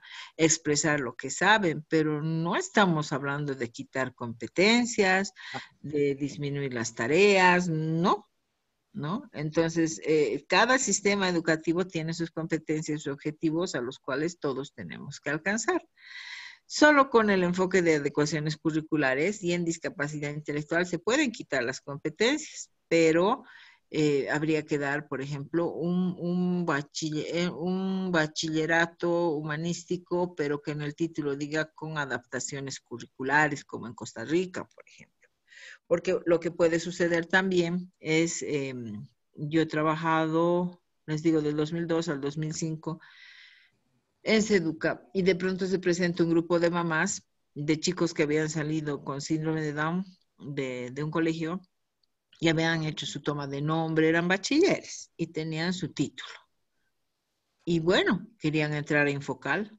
Cuando entran a Infocal, o sea, con orden del técnico de educación especial, porque tenían su título y tenían derecho pues a entrar a cualquier educación, en Infocal van, les hacen la prueba y llaman espeluznados, porque lo que sabían hacer era ensartar bolitas, recortar, podían hacer algo, hacían en arcilla, modelaban unos redonditos, así, pero no tenían mayores competencias. Entonces, y las mamás decían, entonces, ¿para qué nos han dado el título? ¿Verdad? O es lo que está pasando cuando se obtiene, por ejemplo, ese 5% que hay para personas con discapacidad en la municipalidad, y de pronto nos llaman de la municipalidad y nos dicen, pero ¿cómo van a formar este tipo de profesionales? Por pena los vamos a tener que tener porque no tienen competencias. Entonces, tampoco es eso, ¿no? No se van a bajar las competencias ni los objetivos, o sea, no se van a lo que quiero llegar es que tienen que salir con las competencias necesarias para un mundo competitivo. No, ahora, los medios de alcanzar las competencias, eso sí vamos a variar. Los recursos, los medios, nuestros objetivos van a ser bien generales, pero van a llegar al cumplimiento de los contenidos mínimos, esencialmente, ¿no? Entonces, tampoco es que vamos a quitar las competencias, ¿sí? Especialmente en educación superior, no se aceptan adecuaciones curriculares, ni siquiera no significativas. Lo máximo que se aceptan es adecuaciones de acceso al currículo, nada más. ¿Ya? Entonces, ¿por qué? Porque ¿cómo vamos a brindar profesionales? ¿Con qué competencias van a ir a trabajar? ¿No? Es mandarlos a fracasar después de haberse esforzado tantos años, ¿no? Porque en nuestro país también la discapacidad está muy unida a la pobreza. Y la persona que tiene plata y tiene discapacidad tiene una vida pues muy diferente. Tendrá una silla eléctrica de ruedas, ¿verdad? Y tendrá una persona que la lleve, su taxi, que lo recoja, pero una persona ciega y pobre tiene que bajar. Yo tengo alumnos para los cuales he hecho informes para beca comedor, por ejemplo. 10 pesos al día tienen para bajar, para subir y para alimentarse. Y están todo el día en la universidad, ¿no? Eso es perseverancia. Pero, ¿qué estamos evaluando? Perseverancia, resistencia a la frustración y sus competencias. ¿Qué decía? Perdón. La otra experiencia, la doctora, quizás acá en la Universidad, en la Pública del Alto, había igual un compañero que está en silla de rueda. Obviamente es distinto del otro que estaba a los 60 años, sus competencias estaban lúcidos, pero la discapacidad que tenía es que él no puede moverse, no puede mover bien las manos y generalmente grababa, ¿no? Pero las competencias eran lúcidos, muy activo el compañero, pero todos los días traían a la casera, recogían en la casera y tanto su pie como su manito no desarrollaba de manera normal, no podía escribir apenas, pero tenía su celular, o los compañeros ayudaban. Obviamente solo el otro lado de la medalla, como el anterior que conté, y son las experiencias que obviamente con ciertas cantidades muy lúcidas en este caso, ¿no? Y todavía creo que este año egresa el compañero y obviamente es con capacidades muy lucidas, como dije el doctor. Sí, sí, hay personas con discapacidad realmente que dignas, ¿no? De admiración, pero también dentro de la misma discapacidad vamos a encontrar personas que hacen bandera de la discapacidad, ¿sí? Entonces, que yo he encontrado en la universidad una chica con parálisis cerebral que inclusive ha modificado un acta porque tenía autocompasión y todos pues le teníamos pena y en una de esas que fue y llevó unas notas, ha modificado un acta, ¿no? Entonces también en las personas con discapacidad vamos a encontrar personas que utilizan su discapacidad para conseguir ciertos objetivos, ¿no? Y esta chica se robó 2, 3 celulares de las compañeras y nadie se atrevía a decirle nada. Entonces también vamos a encontrar eso. O sea, no será la necesidad, no sé, pero vamos a encontrar todo tipo de estudiantes. Ahora, ¿cómo abordamos eso? Básicamente desde lo que hemos propuesto en nuestro plan de clase, ¿verdad? Podemos flexibilizar los recursos, los medios, pero las competencias, los valores, las normas, las reglas, y también se pueden flexibilizar un poquito las formas de alcanzar las reglas, ¿no?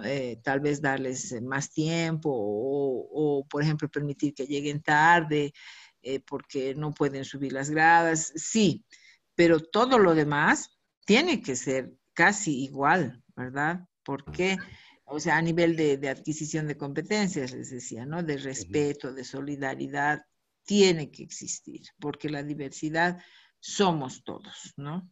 Lo llamativo, doctora, perdón, lo llamativo de este compañero era un poco rescatable, ¿no? Por ejemplo, siempre llegaba antes de 10 minutos a la clase, esperaba a los chicos y hablaba con sus compañeros obviamente eran más jovencitos, entonces como que llevaron al líder, ¿no? Orientaba, hablaba de muchos valores sociales y era consejero, representante. Qué lindo.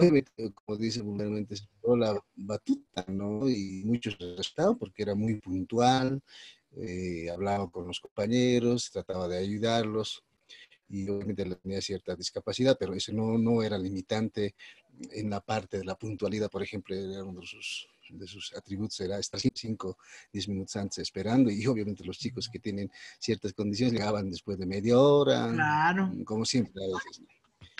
Es que no por tener, sí, no por tener discapacidad también uno no va a tener valores, ¿verdad? No va a tener normas. Sí, sí. O sea, es que el mundo no se va a parar para que la persona con discapacidad logre, sino ellos tienen que ingresar al mundo, lamentablemente. El mundo tiene que volverse inclusivo, pero ellos tienen que ingresar al mundo con todas las limitaciones que tienen, ¿no? Se puede facilitar, se puede eliminar los currículos discapacitantes, todo, pero la esencia de ser como persona no es parte, o sea, no está afectada por la discapacidad. Tiene que haber respeto, tiene que haber altruismo, tiene que haber empatía, se tiene que adecuar a las normas, etcétera, ¿no? Porque, casos hay pues montones. Yo tenía en un curso, tenía un chico con epilepsia y tenía una chica que era ciega una vez, ¿no? Pero el chico con epilepsia, todos sus trabajos eran epilepsia, epilepsia, epilepsia y epilepsia y epilepsia. Llegaba, si la clase era a las 8, llegaba a las 10, se ponía su auricular a un lado, yo le decía que se saque y me decía, es que eso me jala la atención. Bueno, le dejaba con celular, no presentaba trabajos, ¿no?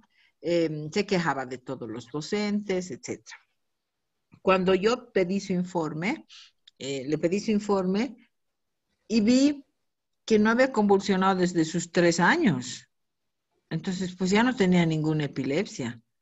Pero su mamá venía y hablaba con todos los docentes, ¿no? Pero en ese mismo curso tenía una chica ciega, que ahorita es subdirectora del IBC, ¿no? Monta a caballo, no, es otra cosa. Ella venía solita, venía desde Chasquipampa, con su bastoncito, tardaba más. Ella dice, si la clase es a las 8, salgo a las 6, ¿no? Pero puntualísima, presentaba trabajos, ¿no? Se daba montos, grababa, te preguntaba después de la clase, era exigente, demandante, pero ella no había hecho gala de su discapacidad, en cambio el otro sí. Todo era epilepsia, epilepsia, epilepsia, epilepsia. Cuando yo reviso sus, bueno, para hacerlo corto, reviso su folder, no había convulsionado pues años. Entonces yo empiezo a exigirle y los mismos exámenes y todo. Separaba la mitad del examen, sacaba su manzana porque decía que tenía que recuperar su concentración y me llama pues, y bueno, y se aplaza pues en mi materia porque yo daba todas las del área de educación especial, daba integración, dificultades de educación especial y había otra de adecuaciones. Entonces se aplaza en integración y me llama la rectora y me dice, la jefe de carrera, y me dice, pero ¿cómo tú que eres del área vas a aplazarlo al John? ¿Cómo? Y yo le digo, revisen pues su informe, revisen su evolución, él no tiene ningún problema. Está haciendo gala de su discapacidad, de lo que ha tenido, él y su mamá. ¿Sí? Y entonces empezamos a exigirle. Y de suerte ese chico, ese año se enamoró de otra chica del curso. Y conmigo repetí 3 veces la materia, porque era pues así, era súper irresponsable. Y finalmente se enamoró. El papá le puso aquellas veces, ¿no? Una tienda para importar repuestos de computadora y tuvo su hijito. Y un día me encuentro y me dice, ¿sabes qué, Marianela? Si tú no me exigías, no me hubiese dado cuenta de que yo podía. Yo me pensaba completamente enferma, pero el momento en que me has visto como normal, hasta me he enamorado, me dice, ¿no? Y se casó y tenía su tienda de repuestos, ¿verdad? Pero es que a veces ellos hacen gala de la discapacidad y exageran, ¿no? Entonces también hay que tener cuidado con eso. Muy bien, gracias, doctora. Así pues, uy, casos tenemos montones, ¿no? Esta chica, la Marina, por ejemplo, es solita, iba y venía, ni bien, así la primera en defender su tesis del curso y manejaba proyectos. Está un tiempo en Tarija, que está en Bermejo, el otro día mandó fotos, en su Facebook estaba montando caballo, pero ella no hacía, sí soy ciega, decía, listo, pero no hacía más gala, ¿no? Entonces, no se trata de modificar la competencia, ¿ya? A ver, continuar. Una pregunta, por favor, Sí. punto. Gracias por la explicación, doctora. Nos ha dado muchas luces. Pero la pregunta es la siguiente. En el caso de un centro de formación técnica o de educación superior, en el caso de las universidades, ¿existe alguna unidad que lleve el control de los estudiantes que tengan o estén con discapacidad, en el caso de la epilepsia? ¿Debería de existir una unidad que haga ese control?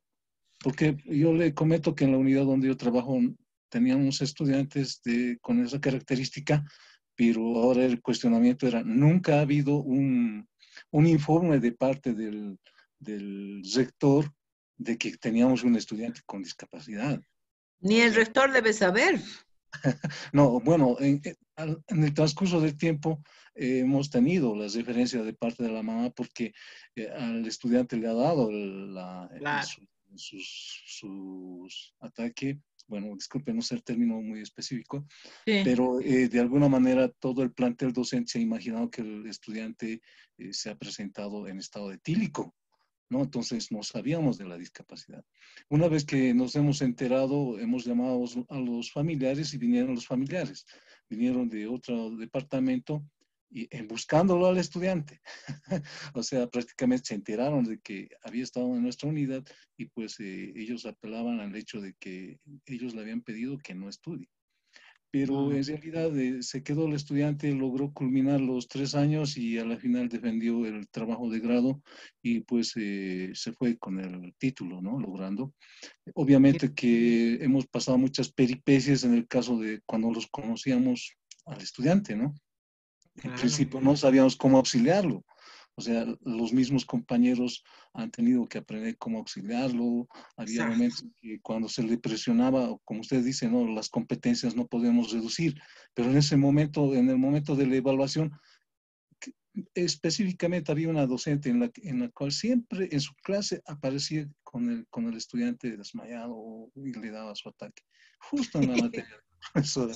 Y entonces la profesora salía corriendo del aula, ¿no? Y los compañeros que estaban a su lado ya sabían que en qué momento le iba a dar sus contorsiones y todo eso. Y bueno, a la final todos los estudiantes colaboraban, ¿no?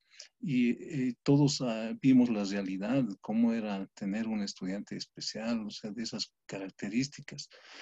Y en realidad, pero el docente, o sea, ahora mismo yo me pregunto, ¿por qué no habíamos hecho un control, digamos, de a qué frecuencia tenían sus desmayos o todo eso, ¿no? Y también el hecho de saber si estaba medicado. Obviamente que ya cuando hemos ido aprendiendo, eso ha sido ya con el centro de salud. El centro de salud que que tenemos en la población, tampoco tomó interés, ¿no? En ese aspecto. A ver, tenemos un estudiante con esas características, a ver, vayamos y hagamos el control a este estudiante. Entonces, hay cosas que en esta oportunidad he estado aprendiendo y tal vez para que en otra oportunidad exista una situación así, voy a tomar muy en cuenta. Por eso me atreví a contar esto y es difícil tener un estudiante de esas características, ¿no? Es Sí. muy complicado y bueno, uno tiene que aprender y a la final tomar decisiones en ese momento porque es bien traumático la primera vez que le pasa a uno cuando el estudiante se comporta de esa manera. Bueno, obviamente, tal vez este estudiante no tenía la capacidad de poder estar medicado porque él siempre tenía que trabajar, vivía con los abuelos y se vino de allá y bueno, muchas cosas se pueden abrir, ¿no? Pero muchas gracias por la ilustración, doctora. Porque yo les repito, ¿no? La diversidad somos todos. O sea, todos. Yo también como docente soy parte de la diversidad y tengo el derecho de estar informado. El problema es que según la ley, no, ni siquiera se puede hacer evaluaciones, ¿no? En educación regular, por ejemplo, en primaria y secundaria, no se puede hacer evaluaciones ni ponerles ningún rótulo, digamos. Ahora creo que ya se está aceptando. En educación superior, nadie se entera, pero ya se están formando. Por ejemplo, en la UMSA hay el TAWA. El TAWA es un lugar donde asisten los chicos con discapacidad. Ya les decía, nosotros hacemos tesis. Con las tesistas hacemos la investigación de cómo están, qué barreras están encontrando como tesis y yo les asesoro. Pero tiene que haber, ¿no? Lugares, porque no solo es pues abrir las puertas, estaríamos en inserción, ¿no? Hay que diseñar políticas, sería integración, pero brindar todas estas opciones múltiples, recién sería la inclusión. Pero no solo es pues que ingresen, es también que permanezcan y hay que darles los apoyos correspondientes y que culminen, pero que culminen con las competencias suficientes para enfrentarse al campo laboral. Ahora está este tema de la epilepsia. Tienen que informar, inclusive por el mismo cuidado de ellos, para saber qué hacer en una crisis, ¿no? Porque es bien riesgoso. Yo he visto también que uno de los chicos se ha caído del tercer piso cuando le ha dado una crisis, ¿sí? Y entonces el colegio ha tenido que pagar todo en un colegio privado, pero los padres nunca habían informado, ¿verdad? Entonces, cuando yo hago la política, cuando yo soy parte de la institución y estoy creando la carta de identidad de la institución y si voy a incluir como principio la educación inclusiva, entonces ahí también tengo que poner qué tipo de estudiantes vamos a recibir y qué ayudas vamos a brindar, ¿verdad? Entonces creo que ya nos hemos pasado charlando. Mañana vamos a terminar esto, ¿ya? Y de que les quería dejar de tareita, que si podrían formular 5 objetivos con barreras.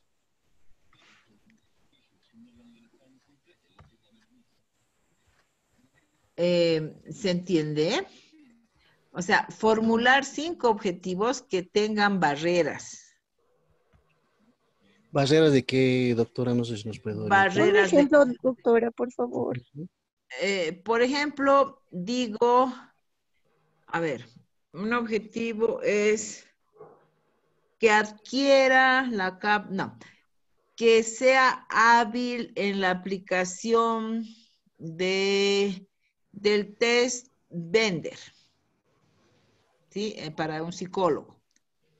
Entonces, eso es una barrera. ¿Por qué?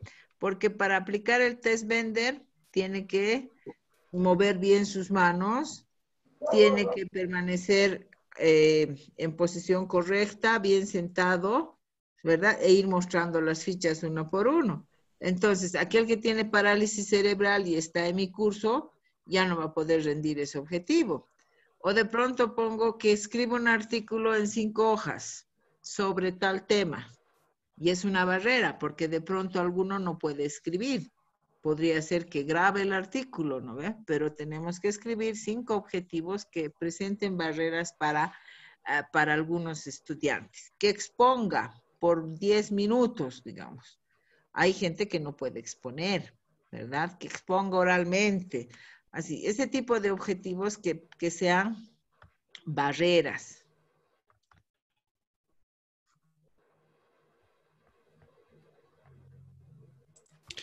¿Hasta cuándo te va a presentar, doctora? Yo le he hablado al doctor Ayata y hemos quedado en que las tareas van a estar abiertas hasta el viernes, pero me dicen que no están, ¿no? Doctora, Sí, ¿incluye esto efectivamente, trabajo no está. y el trabajo que vamos a presentar esto, los dos, doctora? ¿O hay fechas distintas? ¿El trabajo final? No, del trabajo anterior tenemos un trabajo, el tarea Sí, número 5, si no me equivoco, y sí, este la sería el idea, para bueno, sí. la idea era que cada día vayamos subiendo, ¿no ve? Los trabajitos. Pero parece que no tienen código, etcétera. He recibido bastantes mensajes donde me decían que no han podido ingresar. Entonces he hablado con el doctor y le he dicho si podía mantener abierta la fecha de presentación de trabajos hasta el día viernes. Y me ha dicho que sí, que no hay problema. Ahora, le voy a volver a decir. De todas formas, hasta el viernes pueden ponerse al día y subir todos los trabajos. Son, en realidad, 4, 5, 6 trabajos. Con el de mañana, 7 trabajos. Nada más. Muy bien, El doctora. primer trabajo es el dibujo, ¿se acuerdan? Dibujo, concepto y sinónimo. El otro es la canción. El otro es el tríptico de prevención de la discapacidad. El otro es extender el texto de 140 palabras por 3. El de promover accesibilidad. Ayer no les he dado trabajo, ¿no? Ayer no, doctora. Ya, entonces, objetivos con barreras es hoy día. Y el de accesibilidad, ¿qué era? Ya me olvidó. No les he dado ayer. Ya, no importa. Entonces, ahora tenemos que formular objetivos con barrera. Y para mañana vamos a hacer opciones para pautas del DUA. El viernes vamos a hacer un trabajo en clase, ¿sí? Les voy a mandar anticipadamente las preguntas para ver cómo tal vez trabajan ustedes por pequeños grupos, no sé cómo nos vamos a organizar. Y es un cuestionario, ¿no? Es un cuestionario para ver qué hacemos, si lo que hacemos se parece a lo que dice el DUA. Y en base a eso mismo, ese va a ser, en base a eso mismo va a ser el examen. Ya es como repasar y va a ser el examen. Entonces, después de hacer en grupo, ustedes ponen individualmente y lo suben. El examen va a ser ese. Entonces, no va a ser con alternativas múltiples ni nada. Pero ya les voy a ir explicando también. Y para la tarea final, tenemos 2 semanas, ¿no? Y la tarea final, ya les decía, va a estar en 3 modalidades. Ustedes escogen cualquier modalidad, tienen que hacer simplemente un artículo bajo un artículo científico, ¿no? Bajo formato de artículo científico, pueden hacer un artículo científico de la investigación que les voy a mandar, de las infografías que les voy a mandar o del debate también que les voy a mandar el enlace, ¿sí? Muy bien, de acuerdo, doctora. Ya, pues entonces, ahorita voy a mandar al grupo la tareita. Y nos estaríamos viendo mañana. Sí, doctora. Listo, cualquier duda, entonces, consulta al WhatsApp.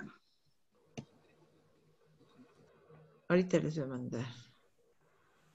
Enseguida les mando la presentación.